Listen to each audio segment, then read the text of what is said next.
वैकुंठ गुणानु वर्णने, वैकुंठ गुणानु वर्णने। কখনো কখনো আপাত দৃষ্টিতে ভালো জিনিস খারাপ মনে হয়, ভালো খারাপ জিনিস ভালো মনে হয়, এরকম হতে পারে। তো এই জন্য সূক্ষ্ম বিচার একমাত্র আচার্যগণ করতে পারে। তারা আমাদেরকে সেই জন্য সবসময় বলা হয় we should see, you should look through the shastra, শাস্ত্র চক্ষু। আচার্যগণ কি বলছেন, শাস্ত্রগণ কি বলছেন তার মধ্য দিয়ে, আমার নিজের মন গড়া কথায় চলবে না, এমনকি ভোটাভুটি দিয়েও চলবে না।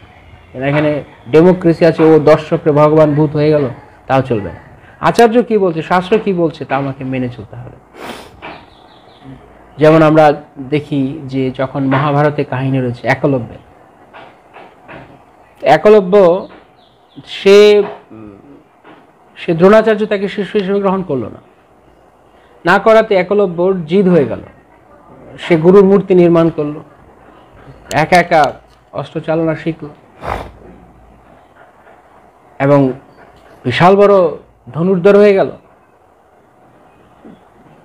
তো একদিন শব্দভেদী বাণের দ্বারা সে একটা কুকুরকে বিদ্ধ করেছে, কুকুর বা একটা হরিণকে কুকুর হবে বিদ্ধ করেছে।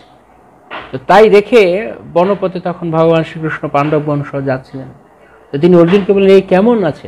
অর্জুন ভাবছে আরে এমন কি, আমি তো শব্দভেদী বাণ মারতে জানি, এমন কে রয়েছে যে শব্দভেদী বাণও মারতে জানে?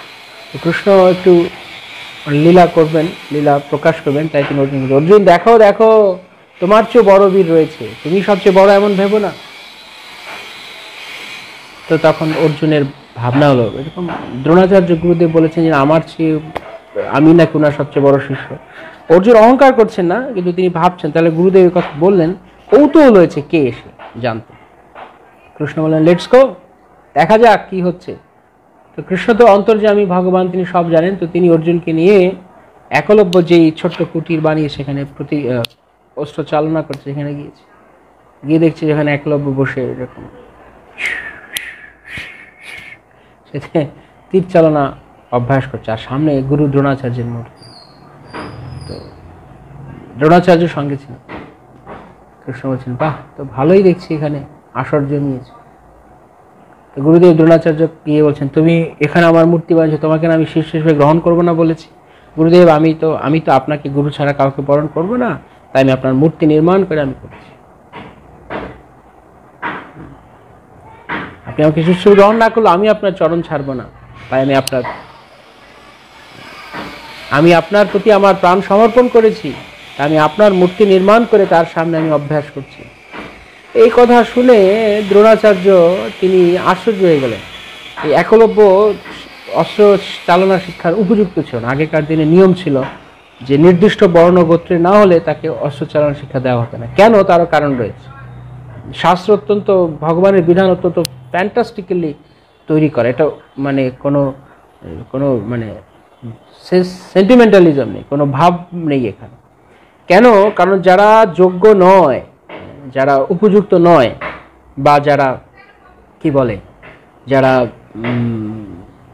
যথাযথ রূপে ম্যাচিওর নয়, পরিপক্ক নয়, তাদেরকে যদি এটা সেটা উল্টোপাল্টা জ্ঞান দেওয়া হয় না, তারা তার অসৎ ব্যবহার করবে, সদ্ব্যবহার করতে জানবে না, মিসইউজ করবে। সেই জন্য তাদেরকে এসব থেকে দূরে রাখা হবে। যেমন শূদ্র বেদ পাঠ করার অধিকার ছিল, ডেফিনেটলি শূদ্র কি বুঝবে, তার তো মেধা এরকম নয়। তো এখন সেই কথাটাকে বিকৃত করে ফেলেছে পরবর্তীকালের লোকেরা। তারা এটাকে বানিয়েছে এরকম যে ও হিন্দু ধর্মের মধ্যে জাতিভেদ প্রথা, শূদ্রদের বেদ স্পর্শ করতে দেয় না, কেন করতে দেয় না তা কখনো বলে না। যেগুলো সমস্ত তথাকথিত যারা হিন্দুত্ববাদী, সম সবাইকে সমান করে দিবে সেরকম গল্প যারা বুলি, যারা আওড়ায়, তারা বলে সমস্ত জাতপাত ভেদ প্রথা এসব দূরে থাকতে হবে। জাতপাত ভেদ প্রথা তুমি বন্ধ করার কি? চাতুর্বর্ণ মায়া সৃষ্টম, ভগবান নিজে তা সৃষ্টি করেছেন বলছেন। আর আমরা এখানে এসেছি জ্ঞান দান করতে, মানুষ সবাইকে একদম মানে যেন রোলার কোস্টারের তলায় ফেলে সব একদম সমান করে দেবো, এরকম একটা ভাব। যোগ্যতা অযোগ্যতা রয়েছে মানুষের, জোর করে হবে না। তো এই জন্য শূদ্রেরা বা যারা চতুর্বর্ণের বাইরে ছিল তাদের ধর্মাচরণ করার অধিকার ছিল না। বৈশ্য শূদ্র স্ত্রী এদেরকে নিম্ন কুলে ধরা হয়, তাই এদেরকে অধিকার ছিল না। ব্রাহ্মণ এবং ক্ষত্রিয়রা যেহেতু তারা যথাযথ মেধা সম্পন্ন, দে হ্যাভ ডিসক্রিপশন, তাদের বিচক্ষণতা রয়েছে, তারা জানেন যে কি করতে হয়। তাই যেমন আপনি একটা একটা একটা যার তার হাতে যদি আপনি একটা ছুরি তুলে দেন, সে কি করবে? সে ছুরি দিয়ে খারাপ কাজও করতে পারে, কাউকে মেরে ফেলতে পারে। তাই যে ছুরির সদ্ব্যবহার জানে তার হাতেই ছুরি দেওয়া উচিত, যার তার হাতে ছুরি দেওয়া উচিত নয়। ঠিক একই রকম ভাবে এটাকে বলে ন্যায়। তো যেমন প্লেটো, দার্শনিক প্লেটো তার আইডিয়াল স্টেট ধারণায় বলেছেন যে আইডিয়াল স্টেট মানে কি, ওখানে বলা হচ্ছে হোয়াট ইজ জাস্টিস। জাস্টিসকে প্লেটো তর্ক করছে আর কি, মানে কনভারসেশনের মধ্যে এগিয়ে আসছে যে জাস্টিসকে ন্যায় কি। তো এক পর্যায়ে বলা হচ্ছে যে যা চায় তাকে তাই দেয়া ন্যায়। এরা আজকালকার দিনে মানুষের কথা। তথাকথিত যে এই সমস্ত গণতন্ত্রবাদী লোকেরা আছে, গণতন্ত্র প্রভাব হচ্ছে ডেমোক্রেসি ইজ ডেমনক্রেসি।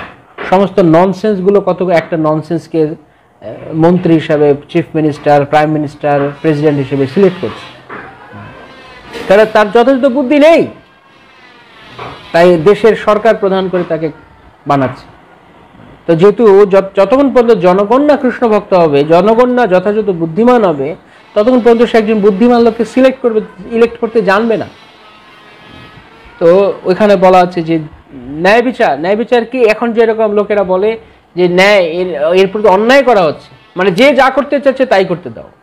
যে উগ্র পশু, বন্য পশুর মতো চলছে তাকে পশুর মতো চলতে দাও, এটাই ন্যায়। যে যা করছে, আমরা স্বাধীন, এরকম একটা ভাব, এটা হচ্ছে ন্যায়। এগুলো হচ্ছে মূর্খের দর্শন। সব সময় ঊর্ধ্বতন কর্তৃপক্ষ যারা যোগ্য, যারা বুদ্ধিমান, তাদের অধীনে থাকতে হয়। কখনো নিজের বাহাদুরি করে একা একা বেশি বোঝা উচিত নয়। না, স্বাধীনভাবে যে যা করছি করতে দাও।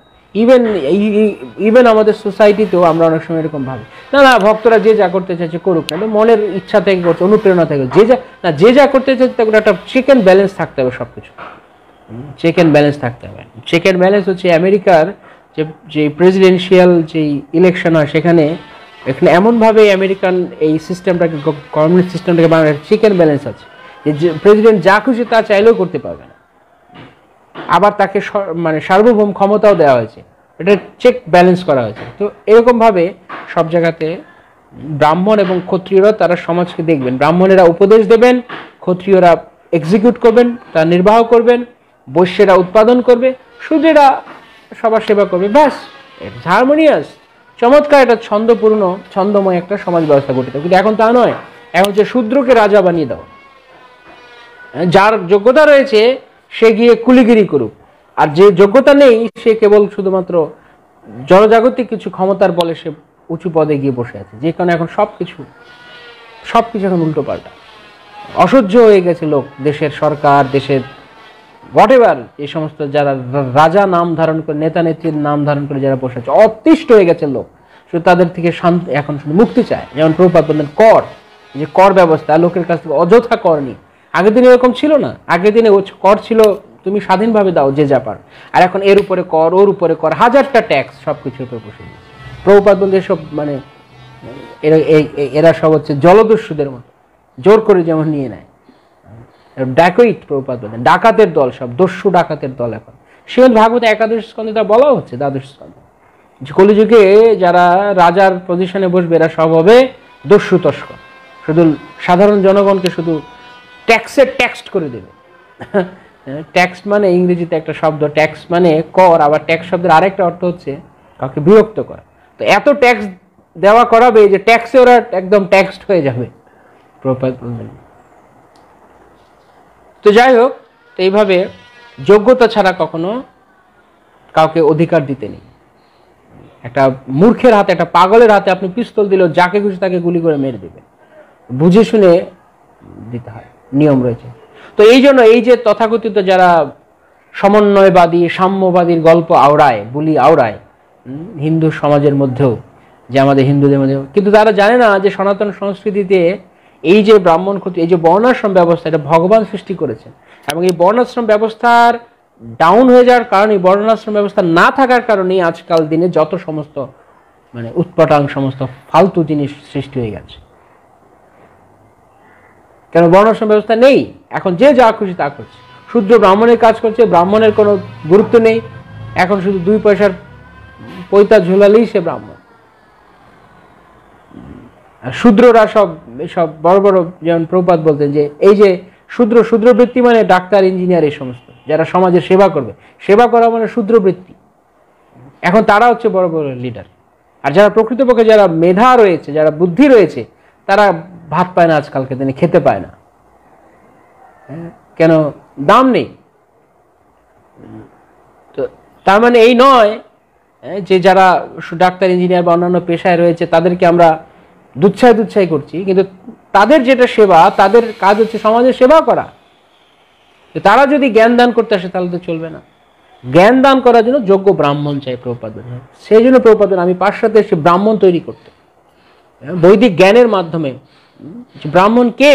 ব্রহ্ম জানাতি কি ব্রাহ্মণ, যিনি ভগবান কৃষ্ণকে জানেন তিনি ব্রাহ্মণ, তিনি ব্রাহ্মণ।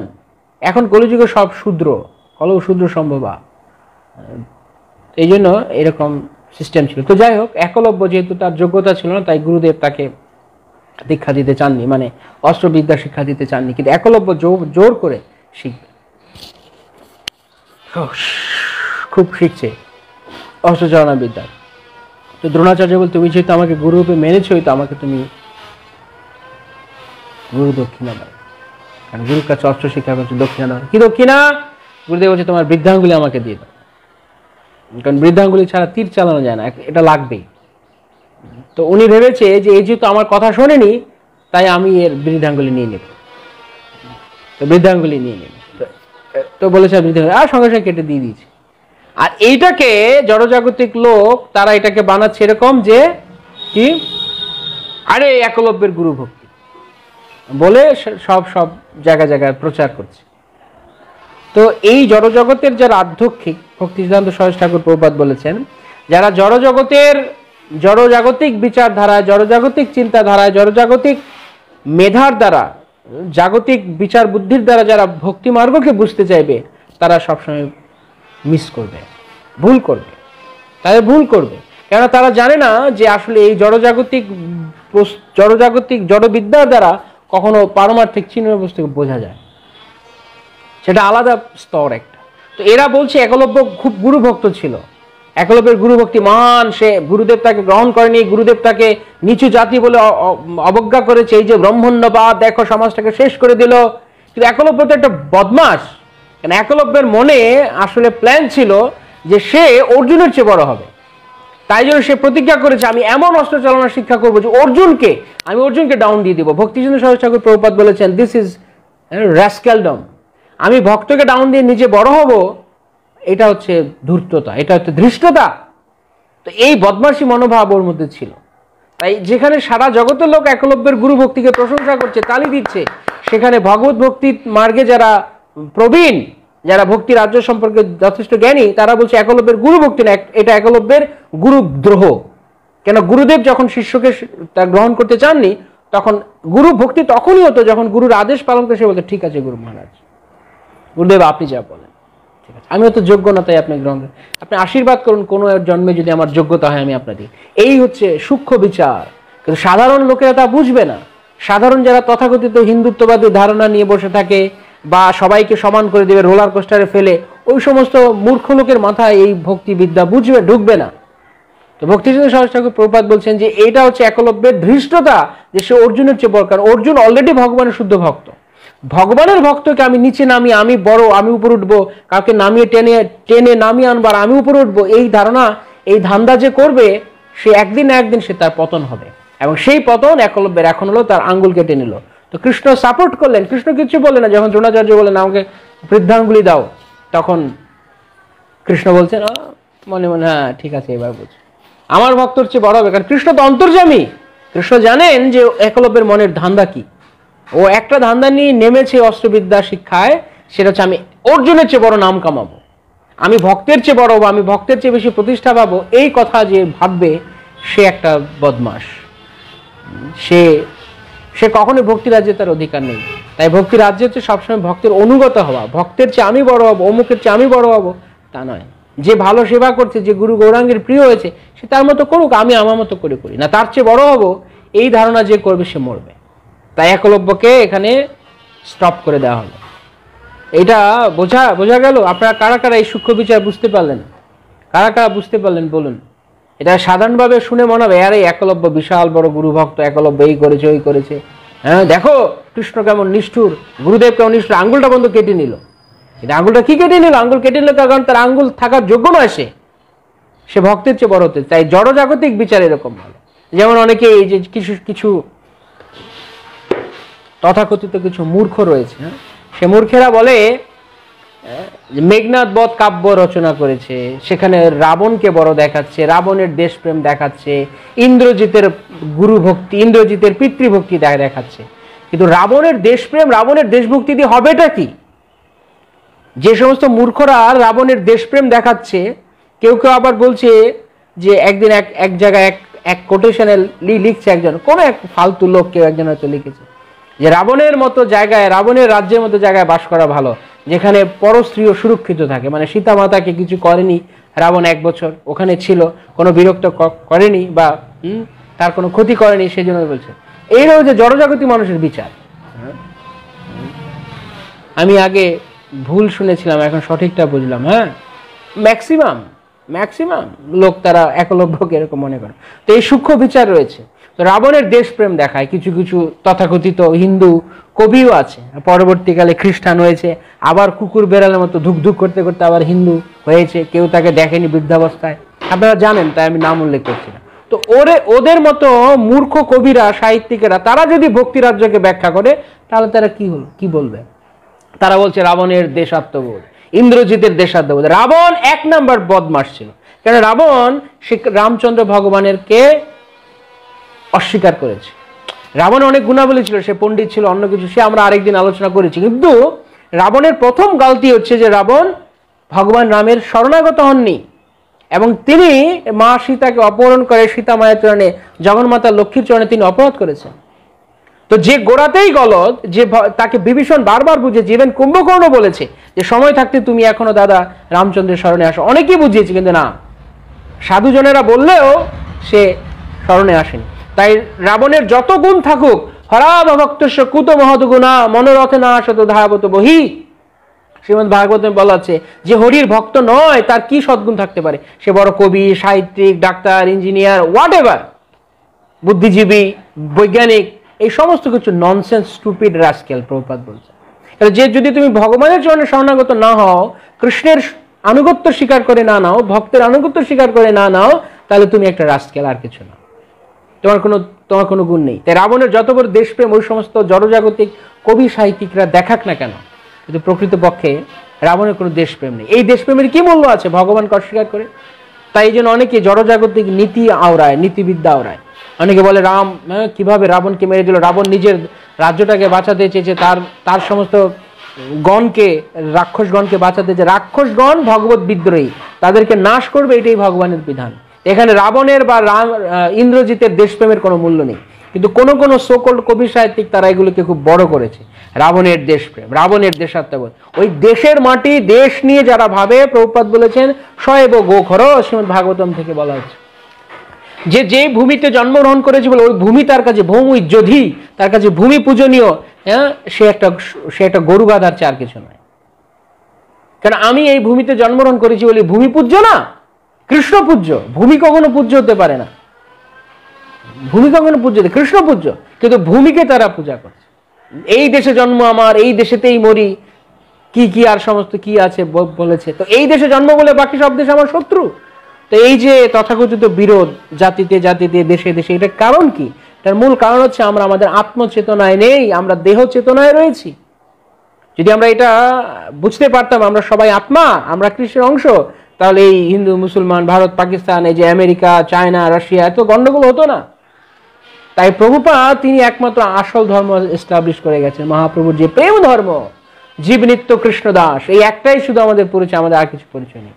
কে লাল, কে সাদা, কে হলুদ, কে কালো, কে হিন্দু, কে মুসলমান, কে বৌদ্ধ, কে খ্রিস্টান, এগুলো সব বাহ্যিক পরিচয়। মূল পরিচয় হচ্ছে আমরা সকলে কৃষ্ণ দাস। তো এই জন্য তখনই দেশাত্মবোধ আসবে। এটাকে ইংরেজিতে বলে শোভিনিজম, মানে অন্ধ দেশাত্মবোধ, অন্ধ দেশাত্মবোধ। আমার দেশ বড়, আমার দেশ বড়, সব মেরে ফেলো, সব মেরে ফেলো। এরা আবার এরকমই করছে। আবার কোনো কোনো বড় বড় রাজনৈতিক নেতারা, ইভেন শুধু রাজনৈতিক নেতা না, ধর্ম নেতাও ভারত মাতার জয়, ভারতের জয় সমস্ত বলে বলে তারা চিৎকার চেঁচামেচি করেছে। এখনো করছে, আগেও করেছে। তথাকথিত কিছু স্বামীজি তারা রয়েছিল যারা এই সমস্ত করেছে। ভারতের যুবক জেগে ওঠো, ব্রিটিশদের তারাও। ভক্তিবিনোদ সরকার ঠাকুর প্রভুপাদের কাছে নেতাজি একবার গিয়েছে, নেতাজি সুভাষ বোস গিয়ে বলছে যে আপনি, ওই সময়ের ঘটনা, যে আপনি যে এই যে সমস্ত যুবকগুলোকে কলকাতা ইউনিভার্সিটি, প্রেসিডেন্সির এই সমস্ত কোয়ালিফাইড ছেলেগুলোকে আপনি যারা পাশ করে বেরিয়েছে তাদেরকে আপনি সন্ন্যাসী করে দিচ্ছেন, তা এদেরকে তো আমার দরকার, ব্রিটিশ ছাড় আন্দোলন আমার দরকার। ভক্তিবিনোদ সরকার ঠাকুর, ঠিক আছে ভালো কথা, তোমার দরকার, তোমাকে আমি একটা প্রশ্ন করি। নেতাজি সুভাষ বোসকে জিজ্ঞেস করি, সুভাষ তোমাকে আমি একটা প্রশ্ন করি, তুমি আজকে তুমি ভারতবর্ষে জন্মগ্রহণ করেছো, তাই তুমি ব্রিটিশ ছাড় ব্রিটিশ ছাড় ব্রিটিশ ছাড় বলে চিৎকার করছো, তাই তো? ব্রিটিশ ছাড় আন্দোলন চিৎকার করছো। তুমি হিন্দু, বলছে হ্যাঁ আমি হিন্দু। তুমি জন্মান্তর বিশ্বাস, হ্যাঁ জন্মান্তর বিশ্বাস করি। তুমি যদি কালকে ব্রিটেনে জন্মগ্রহণ করো, তুমি কি ব্রিটিশ ছাড় বলে চিৎকার করবে না ভারতের উপর অত্যাচার করবে? সুভাষ বোস চুপ হয়ে গেছে। তুমি ব্রিটিশ হয়ে যদি জন্মগ্রহণ করো, তুমি ভারতের পক্ষে কথা বলবে না ব্রিটিশদের পক্ষে কথা বলবে? চুপ হয়ে গেছে, একদম মাথা নিচু করে ওখান থেকে চলে গেছে। আর জীবনে কোনোদিন আসেনি সুভাষ বোস, কেন বুঝতে পেরেছে যে ভক্তিবিনোদ সরকার ঠাকুর কি মিন করতে চাইছেন। তুমি যে ভারত কেন, কারণ তুমি এখন ভারতের পোশাক, ভারতের দেহ পেয়েছো বলে তুমি মনে করছো। কালকে তোমার ব্রিটেনে জন্ম হলে তুমি এই ব্রিটিশ হয়ে তুমি আবার ভারতকে অত্যাচার করবে। তাই এই যে সমস্ত বাহ্যিক পরিচয়, তার মানে এই নয় যে আমরা দেশদ্রোহী, আমরা দেশের বিরুদ্ধে বলছি, তা নয়। এর মানে হচ্ছে এই যে জাতিতে জাতিতে দেশে দেশে ভেদাভেদের মূল কারণ খুঁজে বের করার চেষ্টা করতে হবে। এর কারণ এই নয় যে আমি ভারতের মাটিতে আমার জন্ম হয়েছে বলে আমি ভারতের জয় দিব আর অন্য সমস্ত দেশ গোল্লায় যাক, না। বিশ্ব ভ্রাতৃত্বের বুলি আওড়াচ্ছি, আবার আমরা এক দেশ আর এক দেশের সঙ্গে মারামারি করছি। তার কারণ কি? কারণ এই সমস্ত শূদ্র টাইপের লোকের আজকালকার দিনে রাজার আসনে বসে আছে, তাদের ব্রাহ্মণের চেতনা নেই। শ্রীমদ ভাগবত গীতায় ভগবান বলছেন, ব্রাহ্মণ কে? পণ্ডিত কে? বিদ্যা বিনয় সম্পন্নে ব্রাহ্মণে গোপী হস্তিনী শুনিচৈব পাকেচ সমদর্শিনা। যে পণ্ডিত, যে প্রকৃত ব্রাহ্মণ, সে সবাইকে সমদৃষ্টি দেয়, সবার ভিতরে কৃষ্ণ রয়েছে, কিন্তু সে সেই দৃষ্টি নেই। তাই সে মনে করছে আমরা ইন্ডিয়া ইজ গ্রেট, আর ইন্ডিয়ারা বলছে যে পাকিস্তান গোল্লায় যাক, পাকিস্তান নিপাত যাক, আর পাকিস্তান বলছে পাকিস্তান জিন্দাবাদ, ইন্ডিয়া গোল্লায় যাক। এই সমস্ত মারামারি কাটাকাটি করি আমরা চলবো, কারণ আমরা নিম্নতর চেতনায় রয়েছি। we have to come above, we have to transcend all these material designations. আমি ভারতীয়, আমি পাকিস্তানি, আমি ইন্ডিয়ান, আমি আমেরিকান, আমি রাশিয়ান, আমি জার্মান, আমি হিন্দু, আমি মুসলমান, আমি বৌদ্ধ, আমি খ্রিস্টান, আমি ছেলে, আমি মেয়ে। প্রভুপাদ বলছে নারী পুরুষও অহংকার করে একজন আরেকজন। আমি নারী, বলছে আমি পুরুষ, আমি কুকুর, আমি বেড়াল। প্রভুপাদ বলছে আমি কুকুর, আমি কুকুর ঘেউ ঘেউ করে, বেড়ালকে ঘেউ ঘেউ ঘেউ ঘেউ করে। আর বেড়াল ও কুকুর দেখলে এরা দেখ আমার শত্রু, সবাই এরকম শত্রু। তো কুকুর বেড়ালের শত্রুতার মনোভাব মানুষের মধ্যে রয়েছে। তাই এই জড়জাগতিক বিচার দিয়ে আপনি কখনো ভক্তি রাজ্যকে বুঝতে পারবেন, অনেক কঠিন রয়েছে। তাই একলব্যের ঘটনা যেরকম আমরা দেখছি, বোঝা যাবে না একলব্যকে সাধারণভাবে মনে হবে ওই জন্য গুরু ভক্ত। আসলে সে কি? সে গুরু ভক্ত না, সে গুরুদ্রোহী। কারণ গুরুদেব তাকে বলছে তুমি যোগ্য নও শিক্ষা গ্রহণ করবা, ঠিক আছে। আনুগত্য, উদ্বোধন কর্তৃপক্ষের নির্দেশ পালন হচ্ছে ভক্তি, নিজে বাহাদুরি করা ভক্তি নয়। কি বললাম ভালো করে মনে রাখতে হবে, ঊর্ধ্বতন কর্তৃপক্ষ যা বলছে, আমার গুরুগণ যা বলছেন তা পালন করার নাম ভক্তি। আমি বাহাদুরি করা ভক্তি নয়। আমি নিজে বেশি বুঝে গেলাম, আমি বেশি করে দিলাম, এটা ভক্তি নয়, এটা অহংকারের লক্ষণ। সে বোঝাচ্ছে যে আমি খুব বেশি বুঝি, নিজেকে ফোকাস করতে চাইছি। অনেকে বলছে হয়তো গুরুদেব জানে শিষ্যের কি মনোভাব, হয়তো বলছে না তুমি এই সেবা করো, বলছে না গুরুদেব আমি ওই সেবা করতে চাই, কারণ ওই সেবায় গেলে আমার বেশি নাম দাম হবে। গুরুদেব না তুমি এটাই করো। গুরুদেব আপনি জানেন আমি ওই সেবায় গেলে আরো ভালো করতে পারবো। তার মানে কি আসলে সেবা ভালো করে না, গুরুর কথা পালন করা ভক্তি, গুরুর উপরে গুরুগিরি করা ভক্তি নয়। তো এইভাবে এসব জড়জাগতিক বিচার বুদ্ধিতে বুঝবে না। এই যে কথা আমরা আলোচনা করলাম, এই সাধারণ মানে মোটা মাথার লোক এই কথা শুনলে সব বুঝতে পারবে না। তাই প্রভুপাদ বলতেন, if you want to understand Krishna consciousness, your brain has to be finer than the finest. অত্যন্ত সূক্ষ্ম হতে হবে মস্তিষ্ক যদি কৃষ্ণ ভাবনায় বুঝতে হয়। সূক্ষ্ম চুলচেরা বিচার রয়েছে, এটা গদবাধা কতগুলো ভেড়ার পালের মতো ছুটলেই শুধু হবে না, যে যা বলছে তাই শোনো না। এই জন্য প্রভুপাদ কখনো আমাদের পলিটিক্যাল ইনভলভমেন্টকে একসেপ্ট করেন। অনেকে আছে যে এই যে যেমন রাম মন্দির হলো, হলো, হ্যাঁ হতে থাক, ওটা পলিটিক্যাল ব্যাপার, ওটা হতে থাক ওদের মতো, কিন্তু ভক্তরাও দেখিয়ে নিয়ে অনেক সময় চিৎকার চেঁচামেচি হাউকা করছে, বাপ রে বাপ, মনে রাম ভক্তি তার একদম উতলে পড়ছে, সারাদিন রামের নাম দুবার জপও করে না, আর এখন রাম মন্দির হচ্ছে না বলে সে চিৎকার করছে। এই সমস্ত দলাদলিতে আমরা নেই, প্রভুপাদ বলেছেন, আমরা কোনো পলিটিক্সে নেই, এটা তাদের কাজ, রাম মন্দির করবে কি করবে না হোয়াট এভার তাদের কাজ। কিন্তু ভক্তরা শুধু কৃষ্ণকে নিয়ে রামচন্দ্রের সেবা নিয়ে, রামচন্দ্রের ভক্তি নিয়ে ব্যস্ত থাকবে। শুধু রাম মন্দির করা মানেই অনেক কিছু নয়। আমাদের করলাম ভালো কথা, বর্তমান সরকার করছে, তার জন্য তারা বাধাই, আমরা তাদেরকে ধন্যবাদ দিই, কিন্তু তার মানে এই নয় যে আমরা তাকে অ্যাক্টিভ পার্টিসিপেট করবো, কারণ আমাদের প্রভুপাদ আমাদের তার শিক্ষা দেন। কারো ভালো লাগতে পারে এই কথা, কারো নাও লাগতে পারে, ইটস আপ টু ইউ। অনেক হিন্দুরা ভাববে যে আমি হিন্দু বিরোধী কথা বলছি, এটা হিন্দু বিরোধী কথা নয়, এটা শুধু উগ্রতা হবে যে আমি প্রকৃত ফিলোসফি না বুঝে এগুলোতে ইনভলভ আমাদের কাজ নয়। এটা যে যা করছে করুন, আপনি রামের ভক্তি করুন, তারা রামের মন্দির বানাচ্ছে, আপনি ওখানে গিয়ে পুজো করুন, ওখানে বানানো হোক, আপনি গিয়ে পুজো করবেন, ঠিক আছে, কিন্তু ওইখানে এসব মারামারি কাটাকাটি এসব কাজ আমাদের নয়। আমরা কেবল রামচন্দ্রের মহিমা প্রচার করতে চাই। তো এইভাবে সূক্ষ্ম বিচার রয়েছে, এটা সাধারণ লোকেরা বুঝতে পারবে না, তাই আচার্যগণের অনুগত হয়ে শাস্ত্র বাক্যর মধ্য দিয়ে বুঝতে হবে।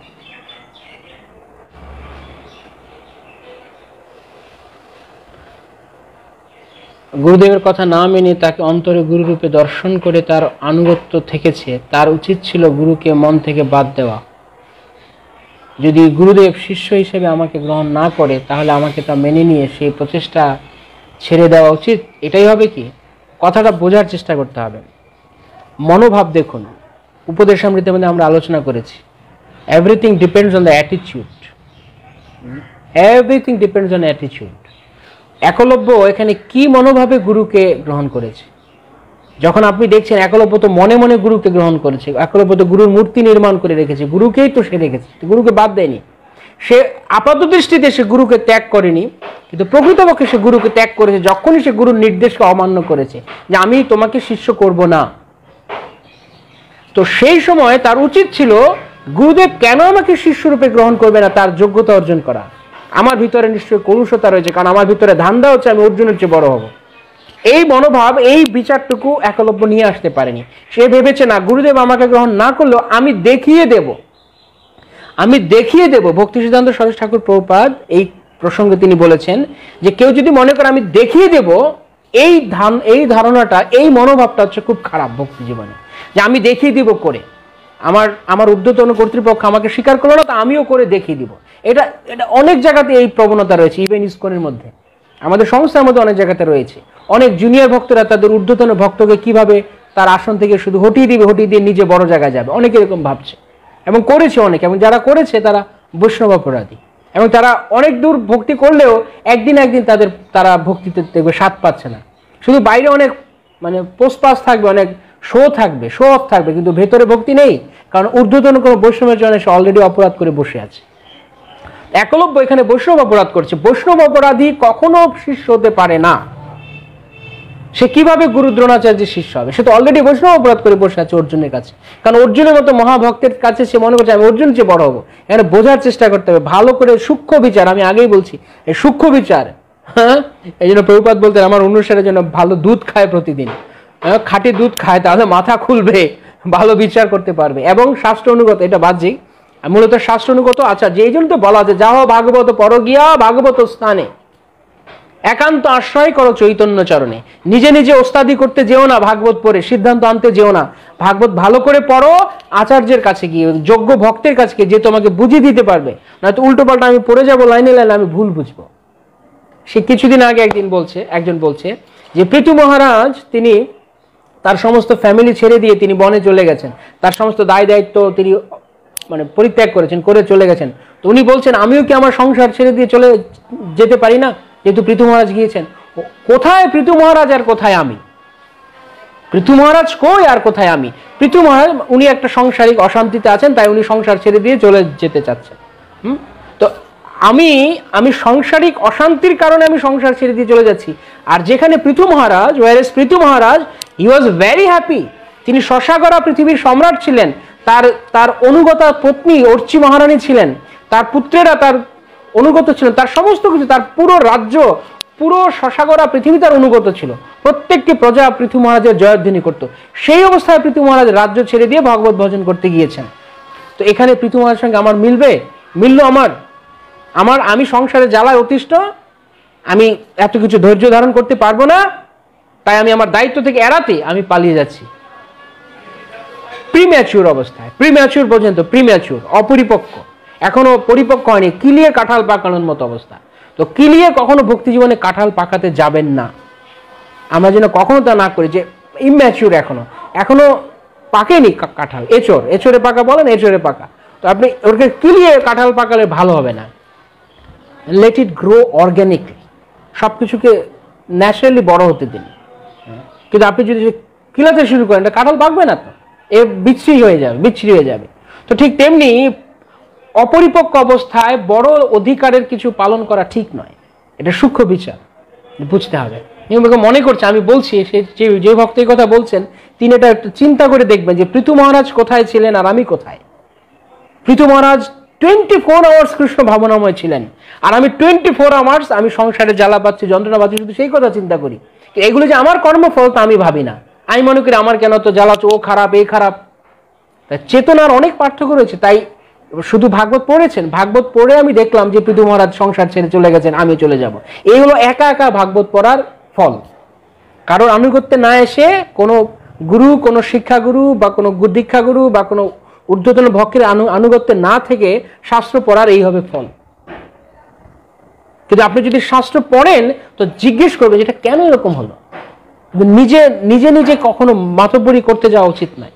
তাই বারবার বলা হচ্ছে, যখন দেবানন্দ পণ্ডিত ভাগবত বড় বড় অধ্যয়ন করছে, তখন তাকে বলে, যাও ভাগবত পড়ো গিয়া, ভাগবত স্থানে একান্ত আশ্রয় করো চৈতন্য চরণে।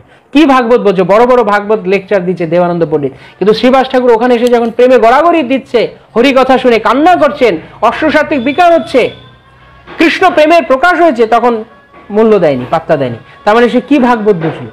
ভাগবতের সার কথা হচ্ছে কৃষ্ণ প্রেমে পাগল হও, কৃষ্ণের জন্য পাগল হও, ক্রন্দন করো। এটাই হচ্ছে ভাগবত। 18 খণ্ড ভাগবত, 12 খণ্ড ভাগবতের এই হচ্ছে মূল সার কথা। কৃষ্ণের জন্য পাগল হও, কৃষ্ণের জন্য ক্রন্দন করো। সম্পূর্ণ ভাগবতের একটা সারমর্ম, বি ম্যাড আফটার কৃষ্ণ। আর যে ব্যক্তি অলরেডি সেই সারবস্তু পেয়ে গেছে, তাকে মূল্য দিচ্ছে না, সে ভাগবত পাঠ করছে। তখন মহাপ্রভু বলছে, তোমার ভাগবত পাঠ করার যোগ্যতাই নেই, কি বোঝো তুমি ভাগবতে? দেবানন্দ পণ্ডিত এত বড় পণ্ডিত, এত ছাত্রকে পড়াতো, তাকে মহাপ্রভু একসেপ্ট করলেন না। বরং মহাপ্রভু কি করলেন, তিনি দক্ষিণ ভারতে আমরা দেখতে পারি, মহাপ্রভু যখন দক্ষিণ ভারত যাত্রায়, সেই গীতা পাঠী ব্রাহ্মণ যে ভগবত গীতা খুলে সে শুধু ক্রন্দন করে। মহাপ্রভু, তুমি কাঁদো কেন? আর লোকেরা সব হাসি ঠাট্টা করে, দেখ দেখ দেখ, মূর্খ, পড়তে জানে না, গীতা পড়তে বসে কাঁদছে, না জানি কি শ্লোক পড়ে ফেলেছে, না জানি কি শ্লোক পড়ে ফেলেছে, কি জানি বুঝে ফেলেছে, দেখ দেখ দেখ দেখ কি করে হাসি ঠাট্টা করছে। তো ভগবান চৈতন্য মহাপ্রভু গিয়ে বললেন যে তুমি কোন শ্লোক পড়ে কান্না করছো, আমাকে বলো। তখন সে ব্রাহ্মণ বললেন যে প্রভু, আমি তো মূর্খ, আমি তো পড়াশোনা করিনি, কোনোদিন বিদ্যালয়ে যাইনি, কিন্তু আমার গুরু আমাকে আজ্ঞা করেছে তুমি গীতা পড়ো।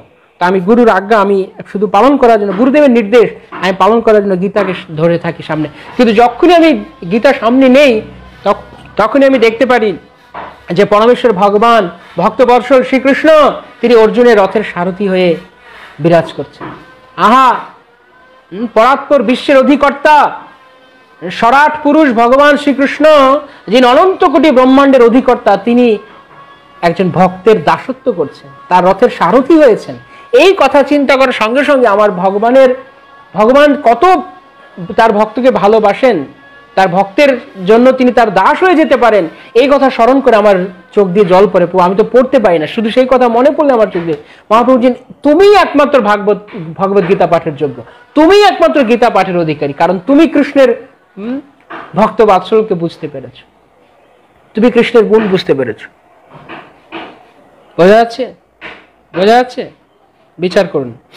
একদিকে দেবানন্দ পণ্ডিতকে বলে তোমার ভাগবতের যোগ্যতাই নেই, অথচ এত বড় পণ্ডিত, নামি দামি পণ্ডিত, তার অনেক ছাত্র সে পড়ায় টোলে, আর ওইদিকে আরেকজন পড়তেই জানে না, তাকে মহাপ্রভু তুমি গীতা পাঠের অধিকারী।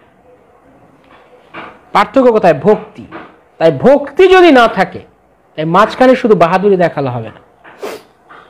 হ্যাঁ, মহাপ্রভু যখন তিনি দক্ষিণ ভারতের শ্রীরঙ্গম গিয়েছেন, শ্রীরঙ্গমে বল্লভ ভট্ট এসেছেন। বল্লভ ভট্ট এসে বলছেন যে আমি ভাগবতের টিকা করেছি, ভাগবতের টিকা করেছি। তো মহাপ্রভু কিসের টিকা করেছে, মানে কার অনুগত টিকা? না না, আমি শ্রীধর স্বামীটা আমি টিকা করিনি, আমি নিজে টিকা করেছি ভাগবতের। কোনো পূর্বতন আচার্য নয়, কোনো শ্রীধর স্বামীর ব্যাখ্যা না, আমার ব্যাখ্যা আরো সুন্দর। মহাপ্রভু বলেছেন আমি তোমাকে শুনতে চাই না, আমি তোমার কথা শুনতে চাই না। মহাপ্রভু তখন একটা কথা বলেন, স্বামী না মানয়ে যেই জন বেশ্যার মধ্যে তারে করি গণন। যে কথাটা খুব তাৎপর্যপূর্ণ, যে সাধারণত যে সমস্ত স্ত্রী লোকেরা স্বামীকে মানে না তারা বেশ্যা। যদি স্বামী ভক্ত হয় এবং সে স্বামীকে এসে ইভেন ভক্ত না হলেও যদি স্বামীকে সবসময় অনুসরণ করা হচ্ছে, এটা শাস্ত্র সিদ্ধান্ত, কেউ মানবে কেউ মানবে না। কিছুদিন আগে এক নারীবাদী বলছে না এই সমস্ত ভক্তি বড়, স্বামীর আনুগত্য বড় নয়। এনি হোয়াট এভার, এটা তাদের অন্য বিচারধারা, সেদিকে আমরা যাচ্ছি না এখন। কিন্তু এটা হচ্ছে শাস্ত্রের বিধান যে স্বামীর আনুগত্য। তো স্বামী না মানে যেইজন বেশ্যার মধ্যে তারে করিয়ে গণন, মহাপ্রভু বললেন। এটার একটা মিনিং হচ্ছে যে পত্নী তার স্বামীর অনুগত নয় সে বেশ্যা। দ্বিতীয় এবং এটা সবাই জানে, এটা ভুল কিছু নয়। যেমন কেউ যদি 29 দিন, প্রভুপাদ বলতেন 29 দিন ঘরে থাকে, একদিন বাইরে যায়, তাহলে সে কি বোঝা গেল। তো এইভাবে আরেকটা হচ্ছে যে স্বামী না আমার, স্বামী মানে শ্রীধর স্বামী, এখানে এই উদাহরণে। তো শ্রীধর স্বামীকে যে মানে না, মহাপ্রভু ইঙ্গিতে তাকে বলছেন যে স্বামী মানে না সে বেশ্যার মধ্যে আমি তাকে গণ্য করি। তার মানে বল্লভট্ট বুঝতে পেরেছে আমাকে মহাপ্রভু কি বলতে চাইছেন। বল্লভাচার্য বুঝতে পেরেছেন আমাকে কি বলতে চাইছেন। বল্লভাচার্য ভাবছেন বেশ্যার মধ্যে তারে করিয়ে গণন। তো মহাপ্রভুর শিক্ষা রয়েছে, ও শুধু পণ্ডিতে করলে চলবে না। কেন মহাপ্রভু বলে শ্রীধর স্বামীর মতো ভাগবতের ব্যাখ্যা আর কেউ করতে পারি না। আর তুমি বলছো আমি শ্রীধর স্বামীর চেয়ে ভালো ব্যাখ্যা করেছি, that means you are not a devotee, I don't accept you, I am sorry. ভক্তের অনুগত হয়ে ব্যাখ্যা করার চেষ্টা করা হচ্ছে। যেমন শিল প্রভুপাদ ভগবদ গীতার ব্যাখ্যা করেছেন, শিল প্রভুপাদ তার ভগবদ গীতার ব্যাখ্যায় 7খানা ব্যাখ্যাকে তিনি রেখেছেন আচার্যদের, মধ্বাচার্য, রামানুজাচার্য, শ্রীধর স্বামী, বলদেব বিদ্যাভূষণ, বিশ্বনাথ চক্রবর্তী ঠাকুর, বিজয় ধ্বজ, এইভাবে যাই হোক 7টা ব্যাখ্যা। গুরু মহারাজ কথা বলছেন প্রভুপাদ লিখার আগে, টিকা করার আগে 7 জন ব্যাখ্যাকারের টিকা নিয়ে বসতেন। ভক্তিসিদ্ধান্ত সরস্বতী ঠাকুর, ভক্তিবিনোদ ঠাকুরের রসিক রঞ্জনী টিকা রয়েছে ভগবদ গীতার উপরে, ভক্তিসিদ্ধান্ত সরস্বতী ঠাকুরের টিকা রয়েছে। তাদের সবার অনুগত হয়ে তিনি টিকা করেছেন। এবং যে কারণে অনেকে বলে ইসকনে প্রভুপাদের আলাদা গীতা। প্রভুপাদের আলাদা গীতা মানে কি? প্রভুপাদ সমস্ত পূর্বতন আচার্যদের অনুগত হয়ে টিকা করেছেন। প্রভুপাদ কখনো বাহাদুরি করতে যাননি, আলাদা করে কিছু করতে যাননি, তাহলে উনি আচার্য হতে পারতেন না। আচার্য মানে সেই যে পূর্বতন আচার্যকে অনুসরণ করে, he can be only considered as acharya. তো প্রভুপাদ অনুসরণ করেছে বলে আজকে তার ব্যাখ্যা সারা পৃথিবীর মানুষের কাছে গ্রহণযোগ্য। কিন্তু যদি নিজে কেউ মাতব্বরি করে তাহলে সে কখনোই অ্যাকসেপ্টেড না, সে কখনো অ্যাকসেপ্টেবল হবে না বৈষ্ণব সমাজে অন্তত। বাইরে যেমন অনেকে বলে না রাবণের দেশপ্রেম, তো রাবণের দেশপ্রেম যারা বলে ওই সমস্ত মূর্খ তার্কিক শৃগাল কুকুরদেরকেও দাম দেয় না ভক্তি জীবনে, কেননা তাদের মধ্যে সেই গুণাবলী নেই। তারা ভক্তিটার যে সূক্ষ্ম বিচার জানে না। সূক্ষ্ম বিচার কেবলমাত্র আচার্যগণ বলতে পারেন, ভক্তিসিদ্ধ সরস্বতী ঠাকুর প্রভুপাদ বলতে পারেন, ভক্তিবিনোদ ঠাকুর বলতে পারেন, বলদেব বিদ্যাভূষণ তারা বলতে পারেন। তো এই জন্য এখানে দেখতে হবে ভক্তি মানে কি। ভক্তি মানে নিজের বাহাদুরি নয়, ভক্তি মানে গুরুদেব, সাধু গুরু বৈষ্ণবের আনুগত্যে থাকা। নিজে ওস্তাদি করা ভালো নয়। আমি ভালো, অনেকে ভাব উঠে যায়, প্রিম্যাচুর, কিলিয়ে কাঁঠাল পাকানো, যেটা বলছিলাম, জবরদস্তি। তো ওই ভক্তের অবস্থা হবে সেরকম যে মনে করছে পৃথু মহারাজ চলে গেছে আমিও চলে যাব। তো আপনি শাস্ত্র ব্যাখ্যা বুঝবেন পৃথু মহারাজ কেন গিয়েছেন। পৃথু মহারাজ গিয়েছেন, তার সমস্ত কিছু রয়েছে, কিন্তু তার অনাসক্তি, বিষয়ে বৈরাগ্য এসেছে, কৃষ্ণকে ভালোবাসা হয়েছে তার। তিনি জানেন এখন আমাকে কৃষ্ণ ভজে নাই, আমাকে, তিনি অলরেডি ভক্ত তারপরেও, কিন্তু সেই জায়গায় আমি পৃথু মহারাজ আমাকে বসাতে পারি না। আমি পান থেকে চুন খুশলি কমপ্লেন করি, আমি কিভাবে পৃথু মহারাজের সঙ্গে আমার তুলনা করব? তাই কিভাবে বোঝাবে? তাই মহাপ্রভু বলছেন যাহো ভাগবত পরগিয়া। এই শ্রীধর বল্লভাচার্যকে একই কথা তিনি বলছেন, ভাগবত পরগিয়া ভাগবত স্থানে, তারপরে বুঝবে। তুমি এমনি বুঝবে না, এমনিতে বুঝতে পারবে না। তাই জন্য আমাদের প্রভুপাদের গ্রন্থ পড়ার প্রতিদিনের অভ্যাস করা উচিত। অনেকে শুধু মানে বড় বড় লেকচার দিয়ে যায়, কিন্তু যদি গ্রন্থ পড়া, আশ্চর্যের ব্যাপার। সেদিন একজন শুনছি আমি 22 বছর ধরে ইসকনে আছে, এখনো নাকি একবারও ভগবদ গীতা পড়েনি। আমি জানি না উনি কিভাবে রয়েছে, 22 বছর ধরে ইসকনে রয়েছে, একবার ভগবদ গীতা পড়েনি। সে প্রিচিং করে, কিভাবে কেউ প্রিচ করবে? যে কেউ যদি নিজে ভেতরে কিছু না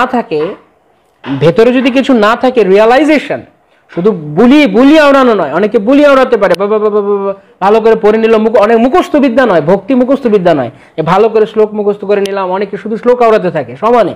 শ্লোক আওড়ানো ভালো, প্রভুপাদ বলেছেন ইউ শুড গিভ শাস্ত্রিক রেফারেন্স, কিন্তু বাট উইথ রিয়েলাইজেশন, তোমার উপলব্ধিও থাকতে হবে, শুধুমাত্র তোতা পাখির মতো বুলিয়ে ওড়ানো নয়। তো অনেকে হয়তো এরকম বলছে, আবার অনেকে বইও পড়ছে না কিন্তু অনেক প্রিচিং করছে। তুমি কটা বই পড়েছো? আমার বই পড়ার সময় নেই প্রভু, আমি বই পড়তে পারি। যে প্রভুপাদের গ্রন্থ পড়ে না সে কোনো প্রচার করেছে প্রথম যোগ্যতাই তার নেই। বুকস আর দ্য বেসিস, আর সে যাচ্ছে প্রিচিং ইজ দ্য এসেন্স করতে।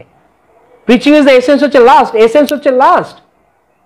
যেমন একটা নারকেল গাছের এসেন্স কি, সার কি? নারকেল, ডাব।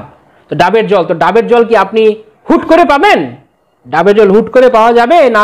নারকেল গাছটা বুনতে হবে, সেটাকে বপন করতে হবে, জল দিতে হবে, যত্ন করতে হবে, গাছটা বড় হবে, আস্তে আস্তে আস্তে অনেক বড় হয়ে তারপরে তাকে নারকেল ধরবে। তো সেই নারকেলের জলটা হচ্ছে পুরো গাছের সার বস্তু। এত বড় গাছ দিয়ে কোনো কাজ নেই যদি তাতে ডাব না হয়, রাইট? তো এই এত কিছু সার বস্তু হচ্ছে নারকেল, কিন্তু সেই নারকেলটা আসবে কোত্থেকে? গোড়ায় আগে জল দিতে হবে, আগে গোড়াকে যত্ন করতে হবে। তো আমরা যদি প্রভুপাদের গ্রন্থ অধ্যয়ন না করি নিয়মিত, এবং কোনো শুদ্ধ ভক্তের অধীনে, কোনো বিজ্ঞ ভক্তের অধীনে, কোনো সিরিয়াস ভক্তের অধীনে যদি আমরা তা না অধ্যয়ন করি, আমরা যদি চুলচেরা ভাবে, প্রভুপাদ বলছেন ইউ শুড রিড মাই বুক স্ক্রুটিনাইজিংলি, পেনিট্রেটিংলি, শুধুমাত্র ভাষা পড়ে যাওয়া নয়। আর ভাষা পড়েই সব পণ্ডিতি করে, আর যত সব প্রভুপাদ বলতেন বিগ মাংকি, বিগ বেলি, আর কিছু জানে না। Jump from one tree to another tree, এই শুধু করছে, একটু বড় ভক্তের ভাব দেখাচ্ছে। কিন্তু প্রভুপাদের গ্রন্থ অধ্যয়ন করার কোনো চর্চা নেই। ডেইলি মিনিমাম 2 ঘন্টা প্রভুপাদের গ্রন্থ অধ্যয়ন করা, যদি না পারে অন্তত 1 ঘন্টা, অন্তত আধা ঘন্টা না। কবে পড়েছি। যেমন গুরু মহারাজ বলেন যে দীক্ষার আগে তোমাকে কমপক্ষে 2 বার ভগবত গীতা পড়তে হবে। ভাগবত প্রথম স্কন্ধে 1 বার, এসব গ্রন্থ পড়বো না, আগে আমি দীক্ষা চাই বলে আমি চিৎকার চেঁচামেচি করি, আমার দীক্ষা না, তুমি এই বইটা পড়োনি, এই বইটা পড়ে আসো। আমরা দেখি, আমার ব্যক্তিগত অভিজ্ঞতা থেকে বলছি, যখন আমি ভক্তদের ইন্টারভিউ নেই, বলছি আমি বই পড়িনি, কিন্তু আমাকে দীক্ষা দিয়ে দেন, আমি পরে পড়ে নেব। কোথাও শুনেছেন এরকম? কোথাও শুনেছেন আপনারা যে চাকরির কোয়ালিফিকেশনে চাওয়া হচ্ছে তোমাকে মাস্টার্স পাস হতে হবে? আপনি গিয়ে বলেন আমি অনার্স পড়েছি, মাস্টার্স ভর্তি হয়েছি, আপনি নিয়ে নেন, আমি পাশাপাশি চাকরিটা করে আমি পড়াশোনাটা শেষ করে নেব। কেউ দেয় এরকম চাকরি? শুনেছেন? যে যোগ্যতা চায় সে বলছে আমার যোগ্যতা নেই, চাকরি দিয়ে দেন, আমি যোগ্যতা অর্জন করে নেব। দেয় কেউ? ওখানে গিয়ে আমরা সবাই, গুরুর কাছে গিয়ে আমরা সবাই কান্নাকাটি করছি। তখন গুরু ভক্তি, এই একলব্যের গুরু ভক্তির মতো, একদম একলব্যের গুরু ভক্তির মতো। একলব্য যেরকম মেকি গুরু ভক্তি দেখিয়েছে, এই মেকি গুরু ভক্তি, কান্নাকাটি, গুরুদেব আমাকে দীক্ষা দিয়ে দিন। গুরুর প্রথম নির্দেশ হচ্ছে তুমি এই গ্রন্থগুলো পড়ো, তারপর দীক্ষা নিবে। আমার গ্রন্থ পড়া হয়নি, গুরু মহারাজ আমি পড়ে নেব। ইভেন অনেক সিনিয়র ভক্তরা এরকম রিকোয়েস্ট করে, আশ্চর্য ব্যাপার। On what basis we can tell them senior? I don't know, I have no idea. Senior মানে যে কৃষ্ণ ভাবনামৃত অগ্রগতি সাধন করেছে, যে ভগবত ভক্তিতে যার উপলব্ধি রয়েছে, তিনি সিনিয়র। কিন্তু আমাদের অনেক ধরনের সিনিয়র রয়েছে এনিওয়ে, তো তারাও অনুরোধ করছে দীক্ষা দিয়ে। না, গুরুদেব বলেছেন আমি দীক্ষার আগে 10 বার ভগবত গীতা পড়েছি, প্রভুপাদ আমাকে 10 বার পড়িয়েছেন ভগবত গীতা, আর আমি আমার শিষ্যদেরকে মাত্র 2 বার পড়তে বলছি, তাই তারা পড়ে না। আর আমি এদিকে বলছি আমি বড় প্রচার করি, আমি 50 খানা ভক্তি উৎসব খুলেছি, 100 খানা নামট্য খুলেছি, আমি অমুক, আমি তমুক, ABCD XYZ, কত পোস্ট পজিশন বেরিয়ে গেছে আজকাল সংস্থার মধ্যে। কিন্তু আমি যদি গুরুর আদেশ, প্রথম প্রাইমারি আদেশ যে তুমি গ্রন্থ পড়ো, এই 5টা বই পড়ো দীক্ষার আগে, তাই না পড়ি, তাহলে আমি কিভাবে দীক্ষার যোগ্য হব? কিন্তু সেখানে গিয়ে কান্নাকাটি করবো, গুরুদেব আমাকে দীক্ষা দিন, আপনি দীক্ষা দিন, আমি সব পড়ে নেব। গুরু মহারাজ একদম পারফেক্টলি বলেছেন যে 12 বছরে ভাগবত পড়েনি, এখন বলছে আমি 2 মাসে ভাগবত পড়ে নেব, প্রমিস করছে আমাকে দীক্ষা দিয়ে দিন, আমি 2 মাসে ভাগবত পড়ে নেব। এরকম করবেন না দয়া করে। যারা নিয়মিত আমাদের সঙ্গে ক্লাসে থাকছেন, কথা শুনছেন, আমি অনুরোধ করব আপনাদের কাছে হাত জোর করে যে আপনারা যারা এখনো দীক্ষা নেননি, আপনারা কখনো প্রিম্যাচুরলি দীক্ষার জন্য অ্যাপ্লাই করবেন না। সমস্ত কোয়ালিফিকেশন অর্জন করুন। অ্যাটলিস্ট কোনো যোগ্যতা আমাদের নেই, যোগ্যতা বিচারে কিছু নাই পাই, কিন্তু অ্যাটলিস্ট গুরুদেব যেগুলো করতে বলেছেন অন্তত তা আদেশটা তো পালন করবো। বই সব পড়া কমপ্লিট করুন, সমস্ত কিছু রেডি করুন, তারপর দীক্ষার জন্য অ্যাপ্লাই করুন যারা এখনো দীক্ষা নেননি। আর যারা দীক্ষা নিয়েই ফেলেছেন, যারা অলরেডি কাজ হয়ে গেছে, ও আমার তো দীক্ষা হয়ে গেছে, কত দূর পড়েছে বই, ওই বইটাই আমার পড়তে হয় না, আমার এমনি দীক্ষা হয়ে গেছে। ওই জানবেন যারা ভেতরে ফোকলা নিয়ে ভক্তি জীবন আচরণ করছে, ওই ফোকলাই থাকবে সারা জীবন। সারা জীবন ফোকলাই থাকবে, ভিতরে একটা গর্ত থেকেই যাবে। কখনোই ভক্তিতে জাম্প করতে নেই, এই কথাটা আমি প্রায়ই বলি যে কখনো জাম্প করার চেষ্টা করবেন না। যেমন ভক্তিবিনোদ সরস্বতী প্রবাদ বলতে, ঘোড়া ডিঙে ঘাস খাওয়ার চেষ্টা করো না। একটা একটা একটা করে ধাপ ভক্তি জীবনে ধীরে ধীরে অগ্রগতি হতে হয়। কেন কি, আমি যদি আজকে একটা স্টেজ আমি অতিক্রম করে না যাই ভক্তি জীবনে, তাহলে এই স্টেজে যে কি পরিমাণ বিপদ রয়েছে, কি এক্সপেরিয়েন্সটা রয়েছে, সেটা আমি পরবর্তী ধাপে গেলে এটা বুঝতে পারবো না। তাই সিঁড়ি একটা একটা একটা একটা করে মারিয়ে ভক্তি জীবনে যাওয়া উচিত, ধীরে ধীরে, slow but steady wins the race, Bhaktivinod Saraswati Thakur Prabhupada বলেছে।